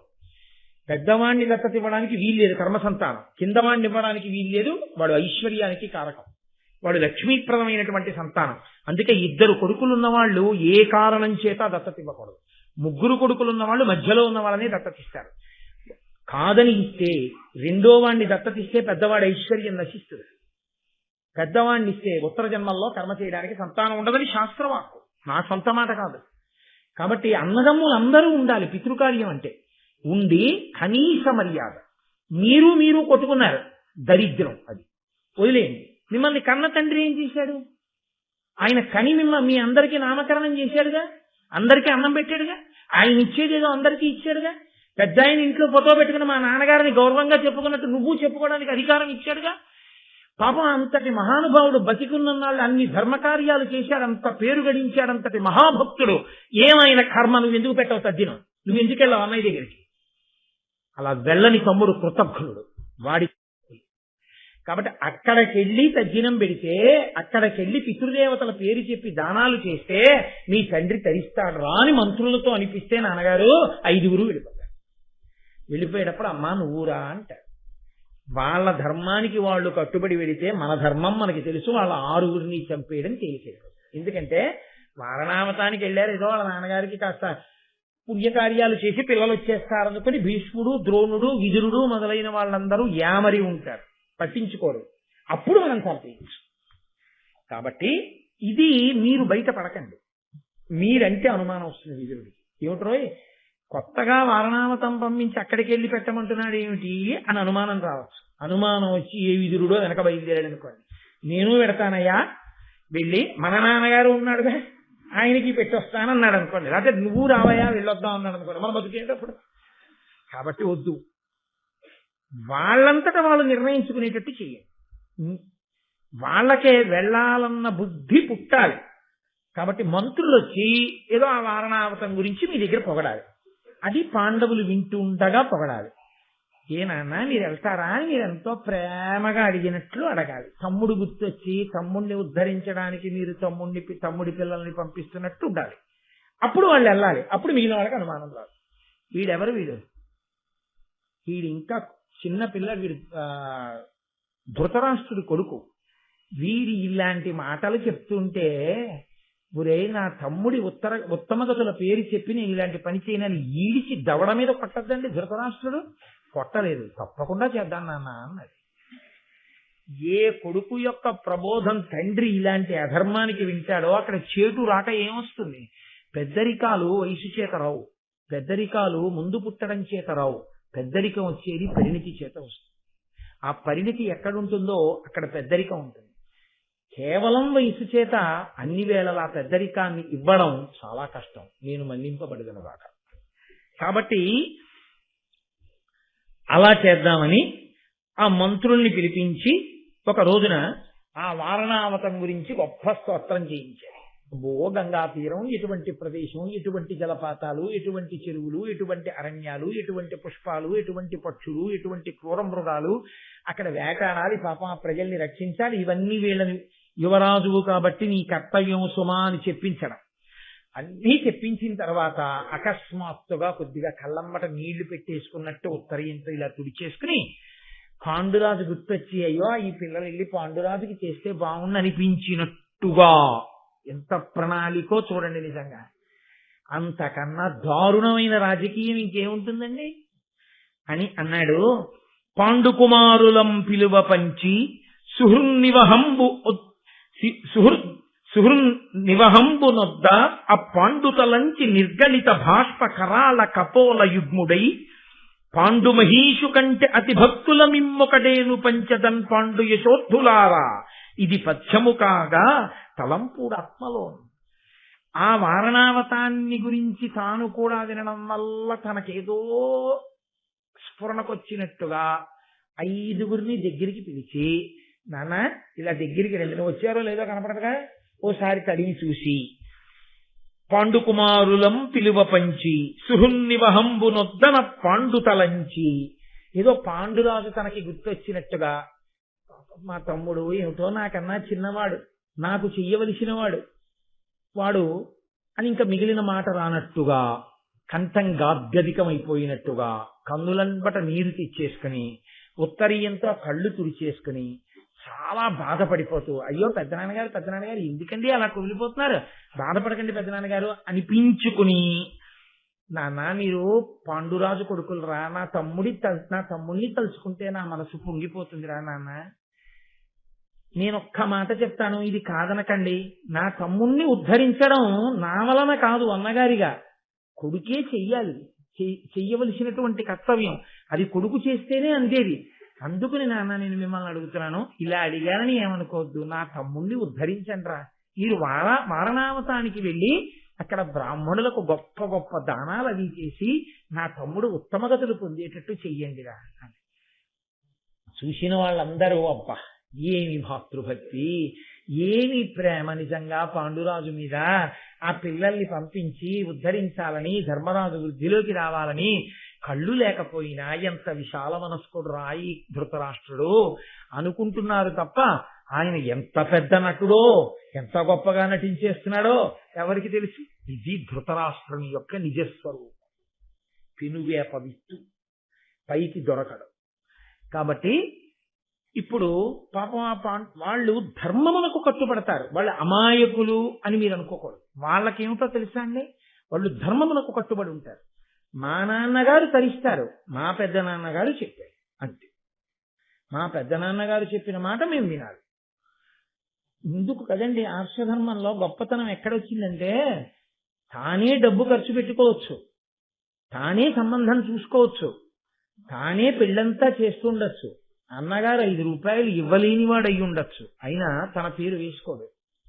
అన్నగారి పేరు వేసి తండ్రి లేకపోతే నా తమ్ముడు ఫలానా వాడైనటువంటి వాడి కుమార్తె యొక్క వివాహ సందర్భమున అని అన్నగారు వదిన గారు పిలుస్తారు. ఆ పెద్దరికానికి అంత గౌరవం ఇస్తారు, అది ధర్మం. ఆ కట్టుబడిన ధర్మం నిన్ను కాపాడుతుంది అని. ఆయనకి పెద్దరికం వచ్చిందని మీరు అనుకోకూడదు, నువ్వు కట్టుబడిన ధర్మం నిన్ను కాపాడుతుంది.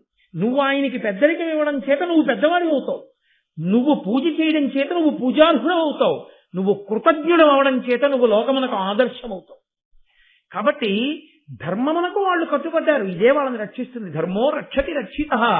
ఎవడు ఈ ధర్మాన్ని అడ్డుపెట్టి తన కార్యాన్ని సాధిద్దాం అనుకున్నాడు వాడు పాడవుతాడు. కాబట్టి ఇప్పుడు వాళ్ళు పెద్ద నాన్నగారు చెప్పారు, మా నాన్నగారు తరించాలి, కాబట్టి మేము తప్పకుండా వెళ్తాం, వెళ్ళి వారణావతంలో మేము చెయ్యవలసినటువంటి పనులన్నీ చేస్తాం. పెద్దనాన్నగారండి మేము ఇప్పుడు బయలుదేరాం. ఏదో చూశాడు ముహూర్తం, చూసి ఇదిగో ఫలానా అప్పుడు బయలుదేరాడు. భీష్ముడు విన్నాడు, ద్రోణుడు విన్నాడు, కృపాచార్యులు వారు విన్నారు, విదురుడు విన్నాడు, అందరూ విన్నారు. ఓహో పాపం ఎంత మంచి మాట చేశాడు, ఉత్తర క్రియలన్నీ చేయించాడుగా, పాండురాజు యొక్క అస్థికల కలశ పట్టుకొస్తే అలాగే పాపం మంచి పని చేయిస్తున్నాడు అనుకున్నారు. వాళ్ళు కూడా అనుకున్నట్టున్నారు, అలా అనుకోలేదు. ఎందుకంటే ఆయన కళ్ళ ముందు పుట్టినవాడు ధృతరాష్ట్రుడు, వీడి బుద్ధి ఏమిటో ఆయన నోటితో బయటపడకపోయినా కనిపెట్టలేని అమాయకులు కారు వాళ్ళు. నమ్మినట్టున్నారు, వాళ్ళ పరాకులో వాళ్ళు ఉన్నారు. కాబట్టి ఇప్పుడు వెంటనే తండ్రి చెయ్యవలసిన ఉపకారం తండ్రి చేసేశాడు కదా, అన్నీ వడ్డించి పెట్టాడు. ఇంకా ప్రణాళికని అమలు చేయడం దుర్యోధనుడి కర్తవ్యం. వెంటనే ఆయన పురోచనుడు అనబడేటటువంటి తనకి సన్నిహితుడైన వ్యక్తిని పిలిచాడు. పిలిచి అన్నాడు, నువ్వు వెంటనే కంచరగాడిదలను పూల్చుకుని చాలా వేగంగా అలసట అని భావించకుండా పాండుకుమారుల కన్నా ముందే నువ్వు వారణావతానికి వెళ్ళిపోవాలి. ఈ కార్యసిద్ధి అగుడును నీ కథమున అఖిల దారుణీ రాజ్యము నాకేకాధిష్ఠితమగు, ఇది నీకును నిత్యోపభోగ నిలయమ కాదే. నువ్వు నా కార్యాన్ని సాధించు, నీకు నిత్యము భోగమే. రాజ్యం నాదవుతుంది, నీకు నిత్యభోగం వస్తుంది. ఏం చేయాలో తెలుసా నువ్వు చేయవలసింది? నువ్వు తొందరగా పాండుకుమారులైనటువంటి పాండవులు వచ్చే లోపలే వారణావతానికి వెళ్ళిపోవాలి. వెళ్ళిపోయి లక్క, మద్దిబంక, నెయ్యి, నూనె, మట్టి ఈ 5 కలిపి ఇల్లు కట్టాలి. ఇల్లు కట్టి వాటి పక్కనే ఆయుధాగారం పెట్టాలి. ఆయుధాలన్నీ అందులో ఉంచుకుంటారు వాళ్ళు. వాళ్ళ ఆయుధాలు కూడా ఇక మిగలకూడదు. ఆయుధాగారాన్ని అట్టిపెట్టి దీనికి తెల్లటి సున్నం వెయ్యాలి. అది పాండువర్ణంలో పౌర్ణమి నాటి చంద్రబింబంలా ఉండాలి. ఆ ఇల్లు. పాండుకుమారులు కుంతితో కలిసి ఆ ఇంటిలో ప్రవేశించారు. ప్రవేశించిన తరువాత అక్కడ వారణావతంలో ఉండే ప్రజలకి అనుమానం రాకూడదు. కొన్నాళ్లు వాళ్ళందులో ప్రశాంతంగా ఉండని, వాళ్ళు నమ్మకం ఏర్పడుతుంది. బాగుంది, హాయిగా సంతోషంగా ఉన్నాం అనుకుంటారు. గాఢ నిద్రపోతారు. ఆ నిద్రలో ఉండగా ఇల్లు అంటించేస్తే అది లక్కతోటి, ఆ తర్వాత మద్ది బంకతోటి, నీటితోటి, నూనెతోటి, ఇవి కలిసిన మట్టితోటి, కాబట్టి వెంటనే అంటుకుపోతుంది. ఇంకా ఆ అగ్నిహోత్రం అసలు ఆగేది కాదు, ఉత్తరక్షణం అంటుకుపోతుంది. అంటుకుపోగానే ఇంకా తప్పుకునే మార్గం లేక 5 అందులో కాలి మరణిస్తారు. ఇల్లు అంటుకుపోవడం అనేటటువంటిది ఒక ప్రమాదం. అది ఎందుకు జరిగిందో ఎవరికీ తెలియదు. వార్త ఒక్కటే ఇక్కడికి వస్తుంది, పాండవులు కుంతీ సహితులై మరణించారు. అందరూ ఏడుస్తారు, అంతకన్నా ముందు మేము ఏడుస్తాం, అయిపోతుంది. ఇది నువ్వు సాధించి పెట్టాలి. కాబట్టి ముందు వెళ్ళి అటువంటి ఇల్లు నిర్మాణం చేయి. ఆయన గబగబా బయలుదేరాడు. ఆ పురోచనుడు అక్కడికి వెళ్ళాడు. వారణావతంలో అటువంటి ఇల్లు ఒకదాన్ని నిర్మాణం చేసేసాడు. పాండవులు పెద్దనాయన గారి ఆజ్ఞ ప్రకారంగా బయలుదేరి రథాల్లో వెడుతున్నారు. ఆ హస్తినాపురంలో ఉన్న వాళ్ళు అనుకున్నారు, పాండురాజు గారి ప్రతిరూపమైనటువంటి ఈ 5 పాండవులు ఇక్కడ ఉన్న కారణం చేత నిత్యం మనం అందరం ఎంతో సంతోషిస్తున్నాం. ధర్మరాజు యువరాజు అయ్యాడు. అకస్మాత్తుగా 5 కుంతీ సహితులై వారణావతానికి వెళ్లి ఉండవలసిన అవసరం ఉంది. ఇందులో దుర్యోధనుడి దుర్బుద్ధి లేదు కదా అనుకున్నాడు. దాస్తే మాత్రం దాగుతుందండి. ఆయన అన్నాడు, నాకు మంచి పేరు రావడానికి ఈ మధ్య దానాలు బాగా చేస్తున్నాను నాన్నగారు అన్నాడు. దొంగ దానాలు చేస్తే ప్రజలకి తెలియదు. ఎవడు త్రికరణ శుద్ధిగా నిష్ఠాపట్యంగా చేస్తాడో, ఎవడు దానం చేసి ఆ తర్వాత ఏదో దృష్టిలో పెట్టుకుని దానం చేస్తుంటాడో కనిపెట్టలేదంత అమాయకుల ప్రజలు. కాబట్టి ఇప్పుడు బయలుదేరితే విదురుడు కొంత దూరం వీళ్లతో పాటుగా వచ్చి ధర్మరాజు గారితో ఎవరికీ అర్థం కాని రీతిలో మాట్లాడారు. అదో చమత్కారం. కొంతమంది మాట్లాడతారు. ఆ మాట్లాడిన మాటలు ఏమిటో ఆ మాట్లాడిన వాడికి తెలుస్తుంది, ఆ మాటలు విన్నవాడికి తెలుస్తుంది. ఆ పక్కనే కూర్చున్నా ఏమీ తెలియదు. ఏమైంది నేను అనుకున్నది, వెళ్ళానండి, కనబడ్డాడు ఆయన, కలిశారు, నేను పంపించానని చెప్పావా? అయ్యో మీరు పంపించారని చెప్పగానే ఎంత సంతోషపడిపోయాడోనండి, తప్పకుండా చేసేస్తానన్నాడు. మీరు అనుకున్న దానికన్నా ముందే చేస్తాను. చాలా సంతోషం, ఎందుకైనా మంచిది, ఇంకోసారి ఇల్లు కలు, తప్పకుండా నేను కలిసి మళ్ళీ మీతో మాట్లాడతానండి. ఇది విన్నాడు పక్కవాడు. ఏమైనా అర్థమైందా? ఈయన ఎందుకు పంపాడో, ఆయన ఎవరి దగ్గరికి వెళ్ళాడో, ఆయన ఏం మాట్లాడాడో, ఆయన ఏం చేస్తా అన్నాడో, ఎప్పట్లోపల చేస్తా అన్నాడో, ఎప్పట్లోపల చెయ్యాలో, మళ్ళీ ఈయన ఎవరి దగ్గరికి వెళ్ళాలో, ఎప్పుడు వెళ్ళాలో ఏమైనా అర్థమైందా? ఏమీ అర్థం అవ్వదు. కొందరి మాట తీరు అంత చమత్కారంగా ఉంటుంది. కొంతమంది వాళ్లే ప్రశ్న చేసుకుని వాళ్లే జవాబు చెప్తారు. నాకు ఆ విశాఖపట్నంలో ఒక కుటుంబంతో పరిచయం ఉండేది. ఏంటేంటి ఇలా వచ్చారు, ఎప్పుడు రాడు మా ఇంటికి, ఇలాంటి వారు ఇలా వచ్చారు. అవును పాపం మీకు ఖాళీ ఏముంటుందండి, నిజమే పాపం ఏదో ఎప్పుడూ ఇబ్బందిలో ఉంటారు, ఏం వస్తారు. మీ అమ్మగారు వాళ్ళు అందరూ బాగుంది, ఎందుకు బాగుండరు మీ అమ్మగారు, మీ అందరూ భక్తి కలిగిన రూపంలో సంతోషంగా ఆవిడే ప్రశ్న ఆవిడే జవాబు. 20 నిమిషాలు ఆవిడ మాట్లాడాక నేను వెళ్ళొస్తానని అన్న తర్వాత అవును పాపం మీరు ఎక్కడ కూర్చోడానికి ఎక్కడ చాలా సంతోషం, ఈ విషయాలు చెప్పారనే. ఈ విషయాలు నేనేం చెప్పాను, ఆవిడే ప్రశ్న వేసుకుని ఆవిడే చెప్పేసి. అలా ఒక్కొక్క తీరు, మీరు శబ్దం ఉందా అయినేది ఉండదు. ఎందుకంటే వాళ్ళకి ఆ ధోరణి, వాళ్ళు చెప్పారే చెప్తారు తప్ప మీరు చెప్పేది వాళ్ళు వినరు అసలు. మీరు ఒకవేళ నేనండి బస్సు, ఆ బస్సు అంటే గుర్తొచ్చింది, మొన్న ఏమైందో తెలుసా అని చెప్పి, అయ్యి బాబు అది అయ్యేటప్పటికే మీకు ఇలా 10 మాటలు చూసి సరే అయిపోయింది కానండి, ఏం లేదు మా నాన్నగారు, మీ నాన్నగారు అంటే గుర్తొచ్చింది అయ్యో అని మళ్ళీ ఏదో చెప్తున్నారు. ఆఖరికి విసిగెత్తి మా తమ్ముడు పంపిస్తానులేండి మీరు వెళ్ళిపోవాలి. ఒక్కొక్కరి మాట తీరు ఒక్కొక్కటి. అందులో విదురుడు చాలా చమత్కారి, మహానుభావుడు, గొప్ప ధర్మం తెలుసున్నవాడు. ఎవ్వరికీ తెలియని విషయాన్ని వ్యూహరచన చేశానని దుర్యోధనుడు అనుకుంటున్నాడు. ఎవ్వరికీ తెలియకుండా వాడు ఏది చేస్తుంటాడో అది ఆయన కనిపెట్టి వాడు ఇది చెయ్యడానికి బహుశా ప్రణాళిక వేసి ఉంటాడు. వేసిన ప్రణాళికలో ప్రమాదము ఈ 2 రూపాల్లో ఉంటుంది. అందుకని ఈ 2 విషయంలో యామరకుండా ఉండని చెప్పాడు, ఎవరికీ అర్థం కాకుండా చెప్పాడు. అది ఏం చెప్పాడంటే అగ్ని విషయంలో, విషం విషయంలో జాగ్రత్తగా ఉండు ధర్మరాజా అని చెప్పాడు. నువ్వు ఉండడం కాదు, మిగిలిన తమ్ముళ్ళు అమ్మని కూడా జాగ్రత్త, ఈ 2టితో జాగ్రత్తగా ఉండు. దుర్యోధనుడు నిన్నేం ఉత్తినే పంపలేదని చెప్పాడు. అది ఇంత ప్రకటనంగా అర్థమయ్యేటట్టు చెప్పలేదు, ఏదో మాట్లాడినట్టుంది ఆ మాట తీరు. కానీ విదురుడు అనవసరంగా మాట్లాడ్డాడు. విదురుడు వచ్చి మాట్లాడుతున్నాడంటే గ్రహించవలసిన సారం ఉంది. అది ధర్మరాజు గారి శీలంలో వైభవం ఏమిటో తెలుసా అండి. భారతంలో ఎదటి హృదయాన్ని 2 4 ఎంత ఖచ్చితమో అంత ఖచ్చితంగా అంచనా వేస్తాడు. అది ఆయన శక్తి. ధర్మరాజు గారు అంత ఖచ్చితంగా అంచనా కడతాడు. ధర్మరాజు గారు అమాయకుడు కాడు భారతంలో, మీరు అది గుర్తుపెట్టుకోవాలి. ఆయన చాలా గడుసరివాడు. ఆయన ఎదుటి వారి మనస్తత్వాన్ని లెక్క కట్టడంలో ధర్మరాజు తర్వాతే. కానీ ధర్మమునకు కట్టుబడతాడు అంతే తప్ప మోసము కాపట్యము ఆయన దగ్గర ఉండవు. ఆయనకు ఉండే గొప్పతనం అయింది. విదురుడు మాట్లాడుతున్నాడు, తనతో పాటు వచ్చి ఏదో ఉంది. విదురుడు మాట్లాడుతున్నాడంటే తన అభ్యున్నతిని కోరేవాడు, మహానుభావుడు, గొప్ప ధర్మమూర్తి. ఏం మాట్లాడుతున్నాడని చాలా జాగ్రత్తగా విన్నాడు. కుంతి వింటోంది, పాండవులు వింటున్నారు, వాళ్ళకేమీ అర్థం కాలేదు. వెళ్ళినప్పుడు జాగ్రత్తగా ఉండండి. మనం అక్కడికి వెళ్ళాం కదా, ఇంకా అదే పనిగా తిరుగుతూ ఉండకండి. ఓ వేటాడుతుండడం, ఇంటికి వచ్చి ఓ తినేస్తుండడం, అది తినేయడం ఇది తినేయడం చేసేయకండి. ఏది పడితే తినేసి ఎందులోనే ఉండకూడదు ఏదైనా ఉంటే నీకే కాదు అందరికీ ఉపద్రవం వస్తుంది. ఆ విషయం కలిసిపోతుంటుంది. ఒకసారి జాగ్రత్తగా ఉంటుండండి. ఏదో పిచ్చి మాటల్లో మాట్లాడేస్తున్నారు. విషము వలన అగ్ని వలన ప్రమాదం ఉండే అవకాశం ఉందని చెప్తున్నాడు. ఇందులో పసిగట్టాడు ధర్మరాజు గారు. కుంతీదేవి అనుమానం వచ్చింది. ఆవిడంది ధర్మరాజుని పిలిచి, ఇన్ని మాట్లాడి వెళ్ళిపోయాడు కదా విదురుడు, నాకేం అర్థం కాలేదు, ఏం మాట్లాడాడు, నీకేమైనా అర్థమైందా ఇవాళ ఆయన మాట్లాడింది? ఒకవేళ నీకు అర్థమయ్యి ఉంటే, ఏమిటా పనికి మాలిన మాట్లాడలేదండో, నీకు అర్థమయ్యి ఉంటే నేను వినొచ్చు అనుకుంటే అది ఏమిటో నాకు చెప్పన్నాడు. ఆయన దగ్గరకు వచ్చి అన్నాడు, అగ్ని వలన విషము వలన భయం ఉందని చెప్పారమ్మా, పరాకుగా ఉండమన్నాడు. ఎంత ధర్మమూర్తో చూడండి. ఏ విదురుడికి తెలియకుండా అక్కడికి తీసుకెళ్లి చంపాలనుకున్నాడో, ఈ భీష్మద్రోణులకు తెలియకూడదనుకున్నాడో, అది విదురుడు పసిగట్టాడు. అంతటి మహాబుద్ధిమంతులు ఆ రోజుల్లో. కాబట్టి వెళ్ళిపోయారు. వెళ్ళిపోయిన తర్వాత వారు తాత్కాలికంగా వేరొక ఇంట్లో ఉన్నారు. వీరి కొరకు నిర్మింపబడినటువంటి విడిది ప్రవేశం చేస్తే అక్కడే ఉండాలి చాలా కాలం. కాబట్టి చాలా కాలం అక్కడ ఉండవలసిన ఇల్లు కాబట్టి ఒక సుముహూర్తం చూసుకుని అందులోకి వెళ్ళారు.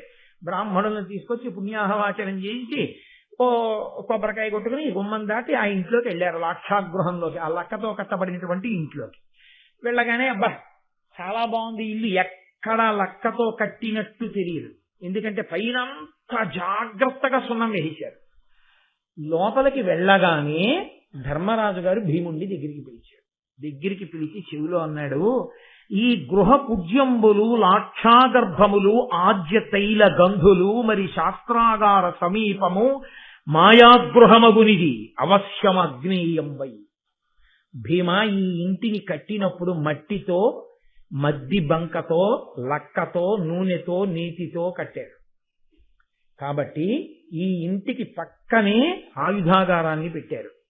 ఈ ఇంట ఎక్కడైనా నిప్పు రవ్వ తగిలితే ఈ ఇల్లంతా వెంటనే కాలిపోతుంది. కాబట్టి ఈ ఇంట అగ్నిహోత్రంలో మనని కాల్చడానికే ఈ ఇల్లు నిర్మించారు. నువ్వు చాలా జాగ్రత్తగా గోడ దగ్గరికి వెళ్ళి పరికిస్తే నీటి వాసన వస్తోంది, గమనించు. కాబట్టి అగ్ని ప్రమాదం ఉంది, మనకి పొంచి ఉంది. ఇదే విదురుడు హెచ్చరించాడు అన్నాడు. అంటే భీముడు అన్నాడు, దిక్కుమాల దుర్యోధనుడు అన్ని ఇలాంటి పనులే చేస్తాడన్నయ్యా.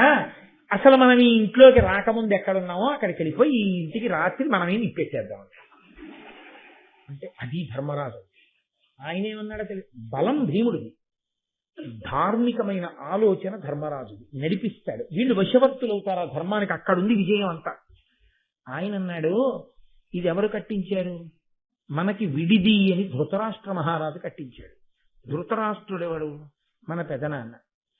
మన పెదనాన్నగారి పట్ల మనం గౌరవంతో ఉంటామన్న మన ధర్మానికి కదా తాతగారైన భీష్ముడు, గురువైన ద్రోణుడు, కృపుడు, పెదనాన్నగారైనటువంటి ఆ విదురుడు, ఆ పినతండ్రి గారైనటువంటి విదురుడు మొదలైన వాళ్ళు మనల్ని గౌరవిస్తారు.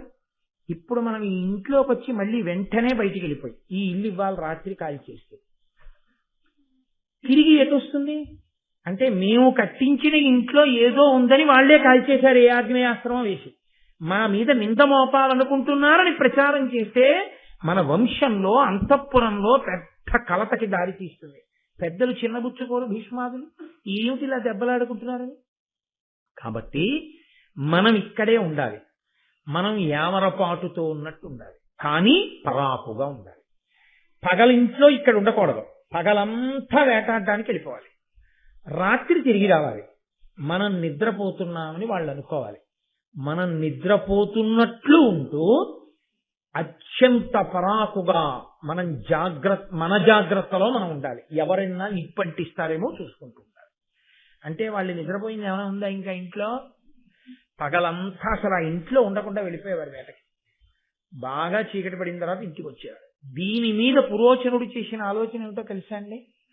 ఒకవేళ కుంతి పాండవులు కలిసి ఆ ఇంట్లో ఏం మాట్లాడుకుంటున్నారో తెలుసుకోవడానికి, కుంతీదేవికి ఉపకారం చేయడానికి, ఉపచారం చేయడానికి పెట్టినట్లుగా 5 కొడుకుల తల్లి అయినటువంటి ఒక బోయవనితని ఆ ఇంట్లో పెట్టాడు. ఆవిడ కూడా ఆ ఇంట్లోనే పరిచారిక కాబట్టి పడుకుంటుండేది. ఆవిడ పని ఏమిటంటే కుంతీదేవితో వీళ్ళ 5 ఏం మాట్లాడుతున్నా, వీళ్ళ 5లో వీళ్ళేం మాట్లాడుకుంటున్నా ఆవిడ వినేది. విని పురోచరుడికి చెప్తుండారు. అంటే వీళ్ళేమైనా అనుమాన పడుతున్నారా, సరిగా పడుకుంటున్నారా, ఏమైనా అనుమానంతో జాగ్రత్తగా ఉంటున్నారా, అన్నీ ఆవిడ కనిపెట్టాలి. కాబట్టి ఆవిడ కనిపెట్టినప్పుడు ఆవిడ కనిపెట్టగలిగిన ప్రజ్ఞకి దొరకనంత జాగ్రత్తగా వాళ్ళని వాళ్ళు కాపాడుకుంటూ పాండవులు జాగ్రత్త పడుతున్నారు. పడుకున్నట్టు పడుకోకుండా ఉంటున్నారు. పడుకోకుండా ఉండడం చాలా కష్టం వస్తుందండి. బాగా అలసిపోయి ఇచ్చిన తర్వాత ఉత్తిగా అలా కళ్ళు ముద్దాం అన్నారంటే ఏమైనా అయిపోతుంది. తెల్లారేమో నిద్రపట్టే ఇచ్చంతే. మీరు చెప్పలేరు ఎంత జాగ్రత్తగా ఉండాలి. ఆవిడ చూస్తూ ఉంటుందని వీళ్ళకి తెలుసు. కాబట్టి కొంతకాలం గడిచింది. ఈలోగా విదురుడికి నిర్ధారణ అయిపోయింది. అక్కడ ఆయన కనిపెట్టేశాడు. లాక్షాగృహ నిర్మాణం జరిగింది, అందులో పాండవుల్ని కుంతితో కాల్చేయబోతున్నారు అని. ఆయన ఒక కనకుణ్ణి పంపించాడు. కనకుడు అంటే గొప్పులు తవ్వగలిగినటువంటి వాడు. పంపించి ఆయన రహస్యంగా ధర్మరాజు గారి దగ్గరికి వచ్చాడు. అయ్యా, ఏదో ఒక రోజు రాత్రి ఇల్లు అంటిస్తారు, అసలు మీరు బయటికి వెళ్ళడానికి అవకాశం ఉండదు. కాబట్టి నన్ను విదురుడు పంపాడు, నేను ఇక్కడి నుంచి సొరంగం తవ్వుతాను. సొరంగం అంటే అంత తేలిగ్గా ఏమి ఉండదు, నడవడానికి దానికి కటిక చీకటి. మీరు ఈ ఇల్లు ఎప్పుడు అంటింపబడుతుందో అప్పుడు కుంతీదేవితో సహితంగా మీ అందరూ కూడా సొరంగ మార్గంలో జాగ్రత్తగా అరణ్యంలోకి వెళ్ళిపోవాలి.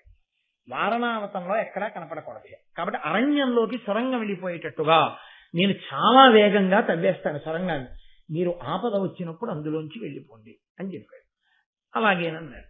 ఆయన ప్రతిరోజు తవ్వి అరణ్యం వరకు సొరంగాన్ని తవ్వేశాడు. తవ్వేసిన తరువాత ఒకానొక రోజున ఫాల్గుణ మాసంలో కృష్ణపక్ష చతుర్దశి తిథి వచ్చింది. బాగా చీకటిగా ఉంది. ఆ రోజున విశేషమైనటువంటి పూజ. ఆ పూజ జరిగినటువంటి కారణం చేత నైవేద్యాన్ని అందరికీ కూడా బ్రాహ్మణులకి వాళ్ళకి సమారాధన చేసింది కుంతీదేవి. చక్కగా మృష్ణాన్న భోజనం చేసి అందరూ ఆశీర్వచనం చేసి వెళ్ళిపోయారు.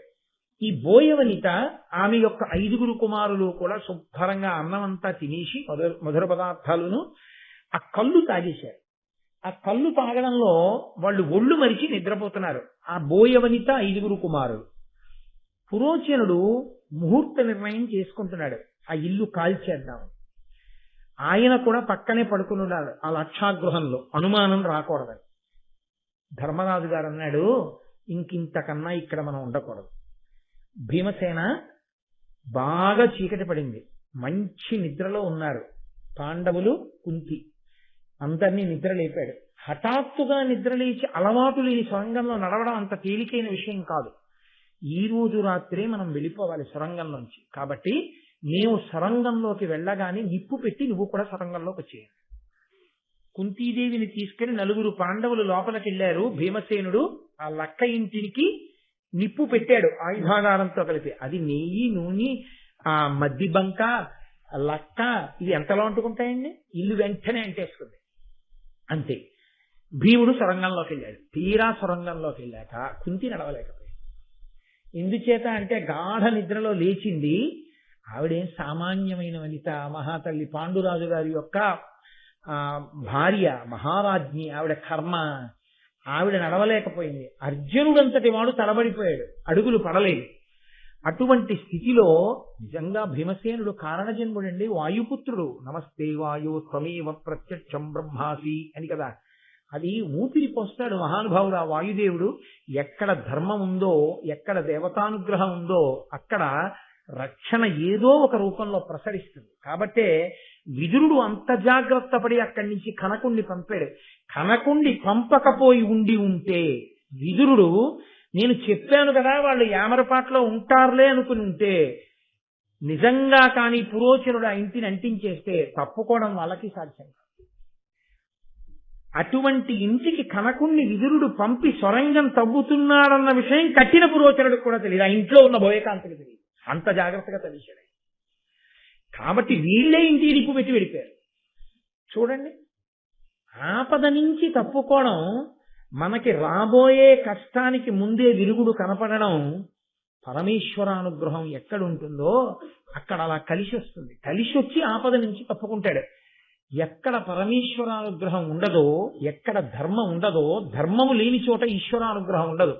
అక్కడ రక్షింపబడే అవకాశం ఉన్నా కూడా తలుపులు మూసుకుపోయి ఆ మాట మీకు ఆ సమయానికి చెవిన పడకుండా అయిపోతుంది. అదే ఆ ఒక్క మాట వినుంటే చచ్చిపోయి ఉండేవాడు కాదండి. అదేమి ప్రారంభం, ఆ ఒక్క ఫోనే రిసీవ్ చేసుకోలేదు. జరిగింది అలా. నాకు చెప్పడం ఇష్టం లేక నేను చెప్పట్లేదు. సరే, అసలు నేను ఇంక దాని గురించి కనీసం సంకేతించడం కూడా నాకు ఇష్టం లేదు. యథార్థంగా జరిగింది ఈ దేశంలో అలాంటి సంఘటన ఒకటి. అదే దురదృష్టం, అదే ఈశ్వరానుగ్రహం లేదు అనడానికి గుర్తు. కాబట్టి బ్రతికారు పాండవులు, బ్రతికింది కుంతి. ఒక్కటే కారణం, వాళ్ళ ధర్మం వాళ్ళని రక్షించింది. ఇప్పుడు తీరా లోపలికి వెళ్ళిన తరువాత పొగ సెగ ఉంటాయి కదండి సొరంగంలోకి, అందులో చిక్కడిపోయి పడిపోయారనుకోండి, ఇంకేముంది వాళ్ళకి మాత్రం మార్గం ఏది వెళ్ళడానికి? వెనక్కి వెళ్ళలేరు, ముందుకు నడవలేరు. కటిక చీకటి, దీపమా వెలుతురా ఏముంటుంది అందులో? అకస్మాత్తుగా వెళ్ళిపోతున్న వాళ్ళకి.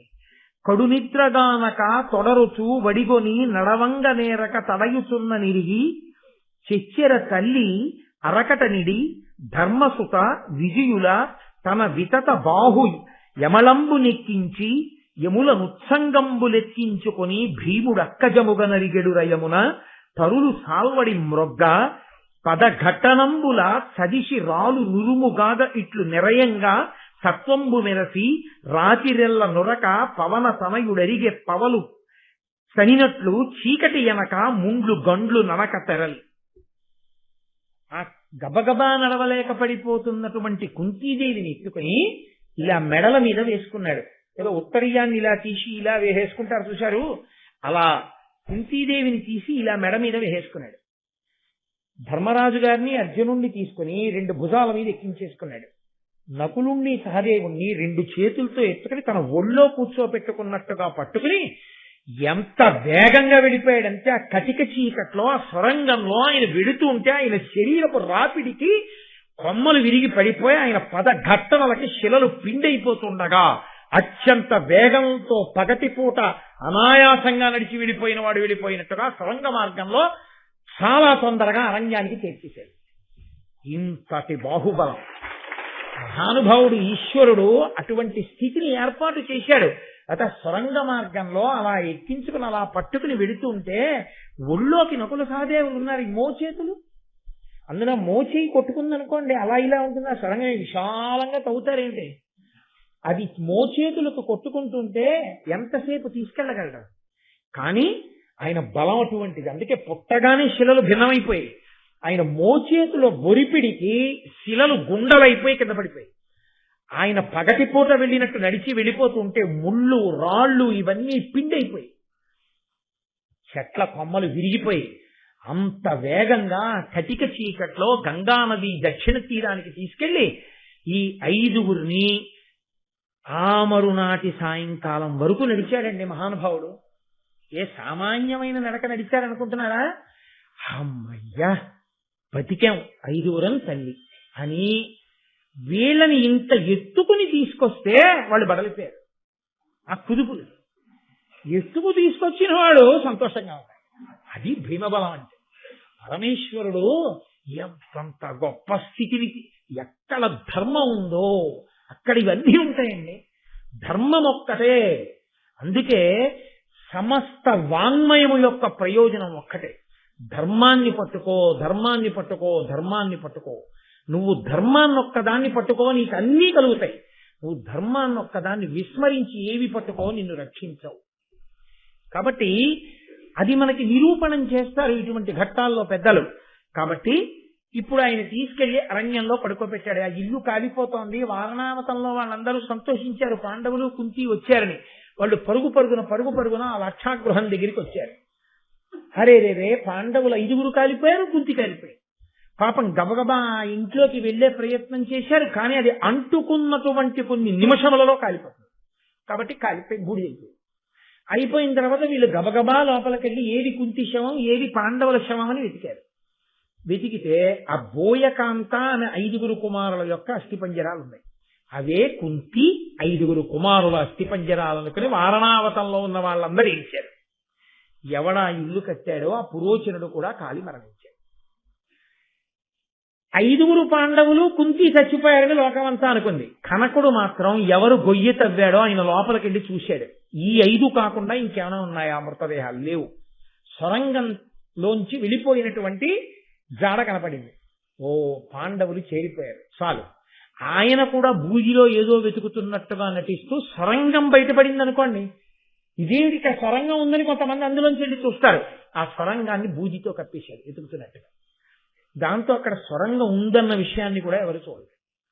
అందరూ చచ్చిపోయారు అనుకున్నారు. ఓ భీతాహ అన్న మాట ఉంటుంది కదా, ఇంకా అందులోకి ఎవడేస్తారు. అందుకని అందరూ బయటకు వచ్చేసారు. ఈ వార్త వెంటనే ధృతరాష్ట్ర మహారాజుకు ముందెళ్ళిపోయింది. దుర్యోధనుడికి చేరిపోయింది. అంతే, ఇంకేముంది? లోపల సంబరాలు, పైకి విచారాలు.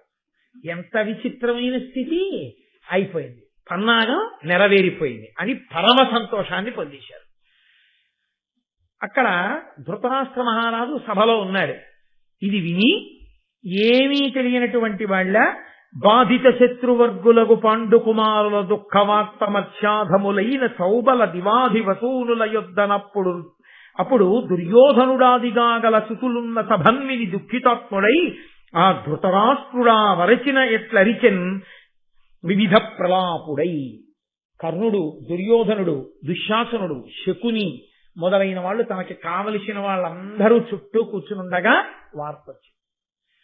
లాక్షాగృహం కాలిపోయింది. ఒక ఆడదాని అస్థిపంజరం, 5గురు పురుషుల యొక్క అస్థిపంజరాలు దొరికాయి. 6 అస్థిపంజరాలు ఉన్నాయి. పక్కన పురోచనుడు కూడా కాలిపోయాడు.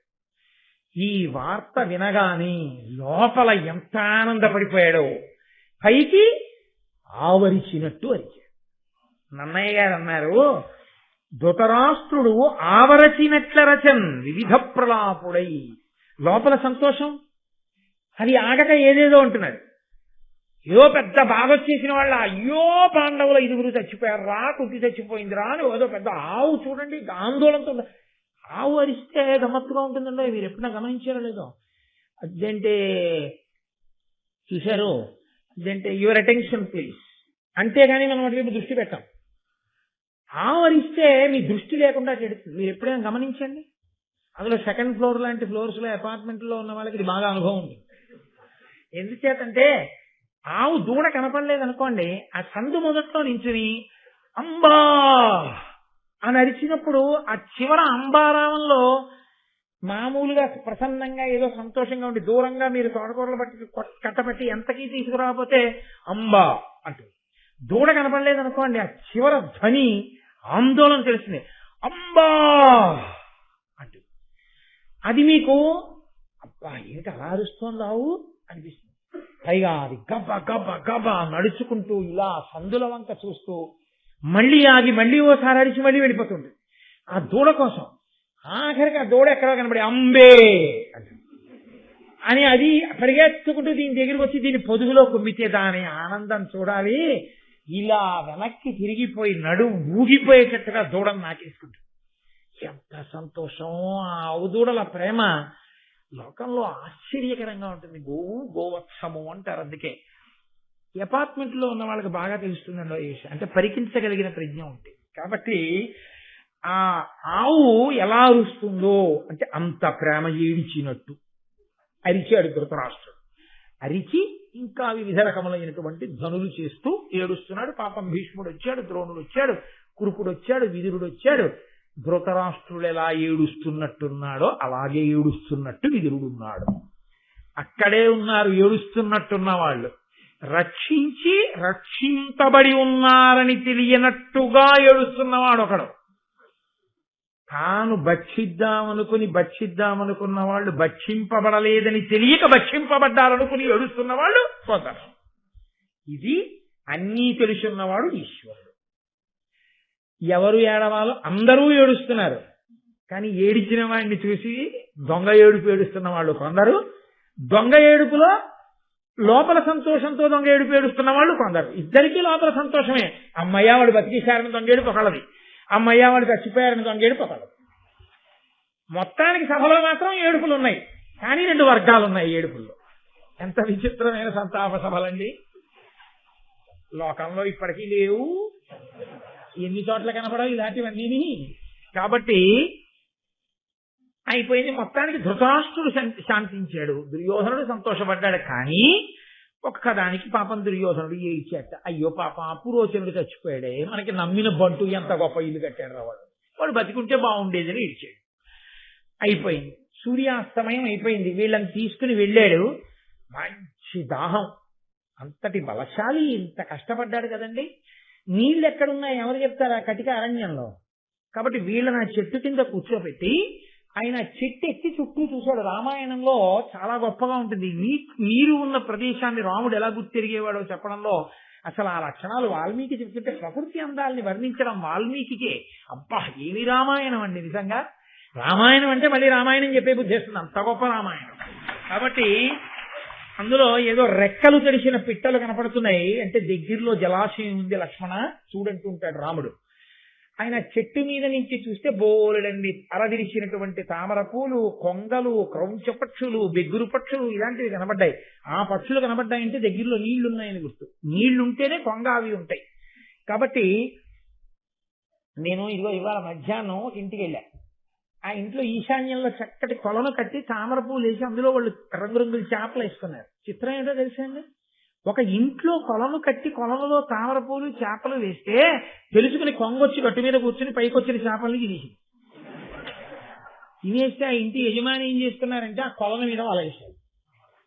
నేను ఇదేంటి, నీటిలో చేపలు పట్టడానికి వల వేయడం చూసాం విన్నాం, కనిపించుకుంటున్న చేపలకి మీద వలేసిన వాడు ఎవరిని నేను చూడలేదే అని అనుమానం వచ్చి ఇది నీటి మీద వల ఏమిటి అని అడిగాను. అడిగినప్పుడు ఆ ఇంటి ఇల్లాలు చెప్పారు నాకు, ఏం లేదు గురువుగారు, కొంగొచ్చి ఒడ్డున కూర్చుని తినేస్తుంది చేపల్ని. 100 చేపల్లో 96 చేపలు తినేసింది, ఇప్పటికి 4 మిగిలాయి ధర్మార్థ కామమోక్షాల్లాగా. అందుకని వాటిని పెంచాలని మళ్ళీ కలియుగంలో ఏం చేశానంటే ఇదిగోనండి వల వేశాను దీని మీద. కాబట్టి ఇప్పుడు కొంగ తినేయలేదు. నా పక్కన ఉన్న ఆయన ఆర్గనైజేషన్ లో చాలా అందవేషనిచి అనితర సాధ్యమైన కార్యాల నిర్వహణ ఎందు దక్షుడు. మీరు పట్టుకునే ఉంటారు, ఆయన ఈ వలకన్నంలో ముక్కెట్టి చేపతిందా అని. ఎవరి దృష్టికోణం వాళ్ళది. కాబట్టి చాలా చమత్కారంగా ఉంటుంది. మీరెక్కడుంటే అక్కడికి కొంగ వస్తుంది. కాబట్టి ఇప్పుడు ఆయన నీటి మడుగుని చూశాడు. గబగబా వెళ్ళి తాను కడుపు నిండా నీళ్లు తాగాడు. చిరుగులేనటువంటి తామరాకులు కోసి దోణెలు చేసి ఆ దోణెలలోకి నీరు పట్టాడు. తల్లికి ఆ మిగిలినటువంటి అన్నదమ్ములకి నీరు ఇవ్వడం కోసం ఆ దోణెలు నీరు పట్టుకుని వచ్చాడు. ఆయన వచ్చేటప్పటికి సూర్యాస్తమయం అయిపోయింది. అప్పటికే సూర్యాస్తమయం దాటిపోయింది. సూర్యాస్తమయం అయిపోయిందని నేనన్నంత తేలిగ్గా అందరూ నన్నయ్య గారు. సూర్యోదయ సూర్యాస్తమయాల గురించి చెప్పవలసి వస్తే దాని మీద ఉన్నటువంటి భక్తి చాలా గొప్పగా ఉంటుంది. ఋషితుల్యులైన వాళ్ళకి ఆ సంధ్యావందనం మీద అంత అనురక్తి ఉన్న వాళ్ళు సూర్యోదయ సూర్యాస్తమయాలను చూసే దృష్టికోణం వేరుగా ఉంటుంది. వెంటనే నన్నయ్య గారు అన్నారు, ధరణీ దిశా ప్రసారిత గురు కర నికరంబులుడిచికొని దీర్ఘ నిరంతరగతి ఖిన్నుడపోలెను హరిదశ్వుండు విశ్రమించే అస్తాగ్రి ధరిం. ఎడతెరిపి లేని ప్రయాణం తెల్లవారుజామున మొదలుపెట్టి తూర్పు దిక్కు నుంచి అలా పశ్చిమ దిక్కు వరకు నడిచి నడిచి నడిచి నడిచి నడిచేవాడు ఏం చేస్తాడు? చేతులు ఇలా దగ్గర పెట్టుకుని నడిచాడు అనుకోండి, నడవలేడు. అందులో గబగబా నడవాలనుకున్నవాడు ఏం చేయాలి? చేతులు ఇలా పెట్టుకుని నడవడం కుదరదు. ఇలా ఇలా ఊపుకుంటూ నడవాలి. ఇలా ఊపుకుంటూ నడవడం ఏంటి? నడిస్తేనే ఊగుతాయి. ఊపుకుంటూ నడవక్కర్లేదు, ఊగిపోతాయి అంతే చేతులు. అది అప్రయత్నం. కాబట్టి ఇలా ఊపుకుంటూ నడిచినప్పుడు ఈ చేతులు ఎంత దూరం వెళ్ళగలవో అంత దూరం తడుగుతాయి. ఇలా వెళ్తున్నప్పుడు ఇక్కడ ఏదో అడుగుతుందని తగలదండి, కాబట్టి తడుగుతాయి. సూర్యనారాయణమూర్తి చేతులు కిరణములు కరములు అవి ఎక్కడి వరకు తడుగుతాయి? లోకాన్నంతటినీ తడుగుతాయి ఆయన నడుస్తున్నంతసేపు. నడిచి నడిచి అలిసిపోయిన వాడు ఏం చేస్తాడు? పడుకున్నప్పుడు అది గుహ, ఏమీ చూడడం.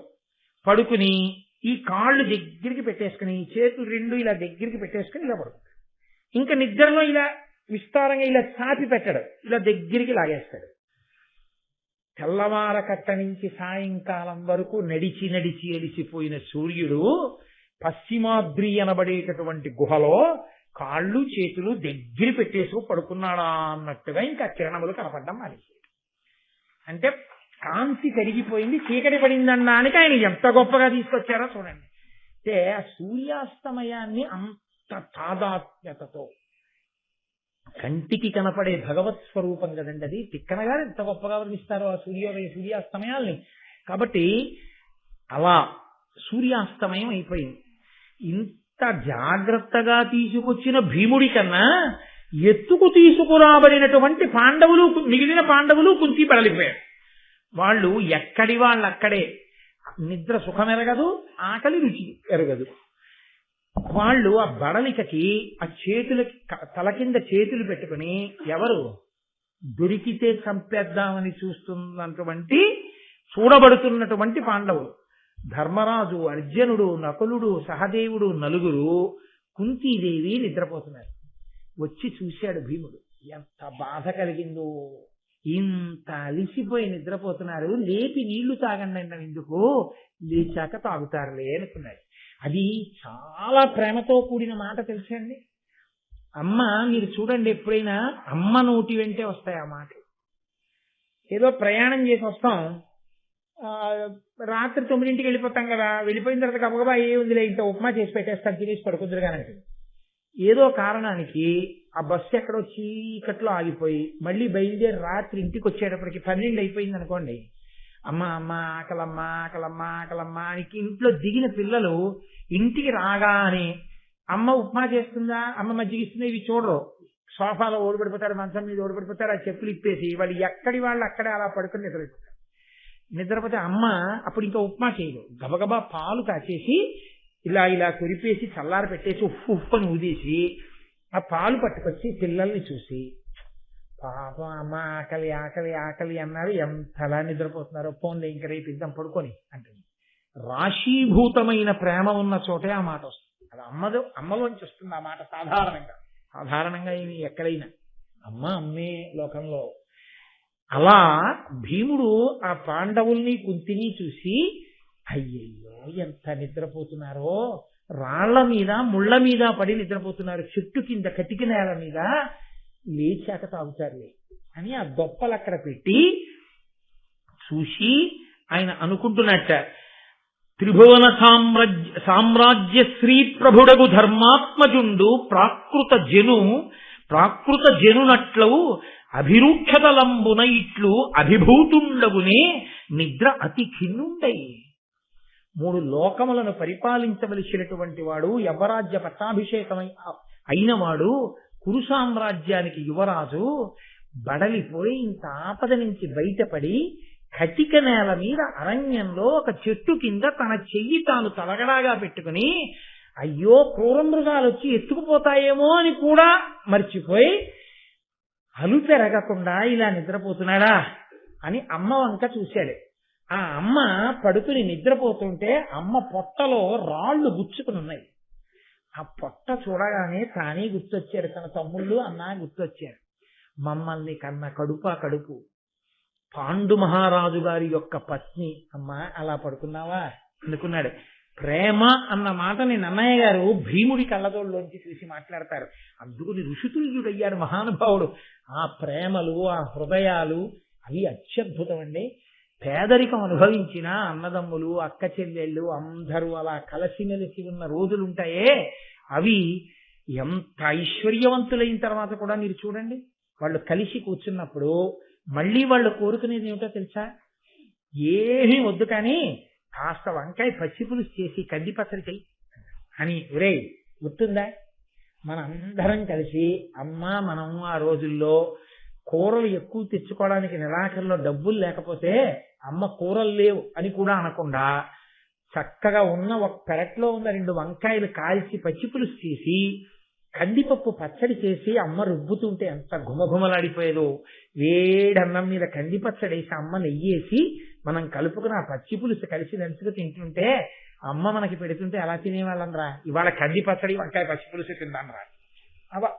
వాళ్ళందరూ కూర్చుని ఇప్పుడు వాళ్ళ ఆగర్భ వాళ్ళు ఇప్పుడు ఐశ్వర్యవంతులు. వాళ్ళ కంది పచ్చడి ఆ వంకాయ పచ్చి పులుసు నంచుకు తినడంలో ఎంత సంతోషపడుతున్నారు. ఆ ఒకనాటి పేదరికం ఒకనాటి స్మృతిలో ఆనందదాయకమైపోయి కూర్చుంది. తీర్థయాత్రకు వెళ్ళినప్పుడు పడినటువంటి కష్టం అపురూపంగా చేసిన దర్శనం, అవదనుకున్న దర్శనం ఇంటికి వచ్చేసిన తర్వాత బాల్కనీలో కూర్చుని గుర్తొచ్చినప్పుడు ఎంతో సంతోషంగా ఉంది కదండి. అలా ఆయన కుంతి వంక చూసి అంటున్నాడు, ఇది నిండు మనసు, అత్యంత ప్రేమ, వెన్నపూస. ఇంత బలవంతుడిలో అంత వెన్నపూస లాంటి మనసుంది. అంతటి బలవంతుడు దుర్యోధనుడిలో అంత కఠినమైన మనసుంది. ఇది తేడా. ఆయన అన్నాడు, కుంతిభోజాధిపు కూతురు వసుదేవు చెలియలు మరియు విచిత్ర వీరియు కోడలు కౌరవ కుల విభూషణుడైన పాండు మహాదేవి పరమ ధర్మపురులైన కొడుకుల బడసినయది పుష్ప సుకుమారతర మూర్తి శుచి పరాధ్య శయన తలంబున శయనించియును నిద్ర ఓవనియది దప్పి పొంది కటిక నేల గండ్లు లొత్త నిద్రవోయినయది తల్లి కంటే నిద్ర తగిలి సుతులు వాలు మృగములున్న వనమని వగవక మరచియుండిరి ఏమి మాట్టియుకో. భీముడి భావన అలా పద్యం కింద పడిపోయిందండి నన్నయ్య గారికి.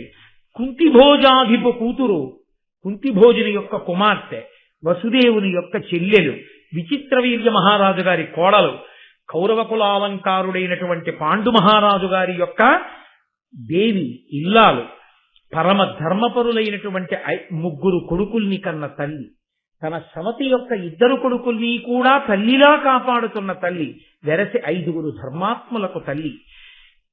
పువ్వు ఎంత సుకుమారంగా ఉంటుందో అంత సుకుమారతరమైన శరీరము కలిగినటువంటి తల్లి, శుభ్రంగా వేసినటువంటి పక్కని చూసి కూడా పడుకునేటప్పుడు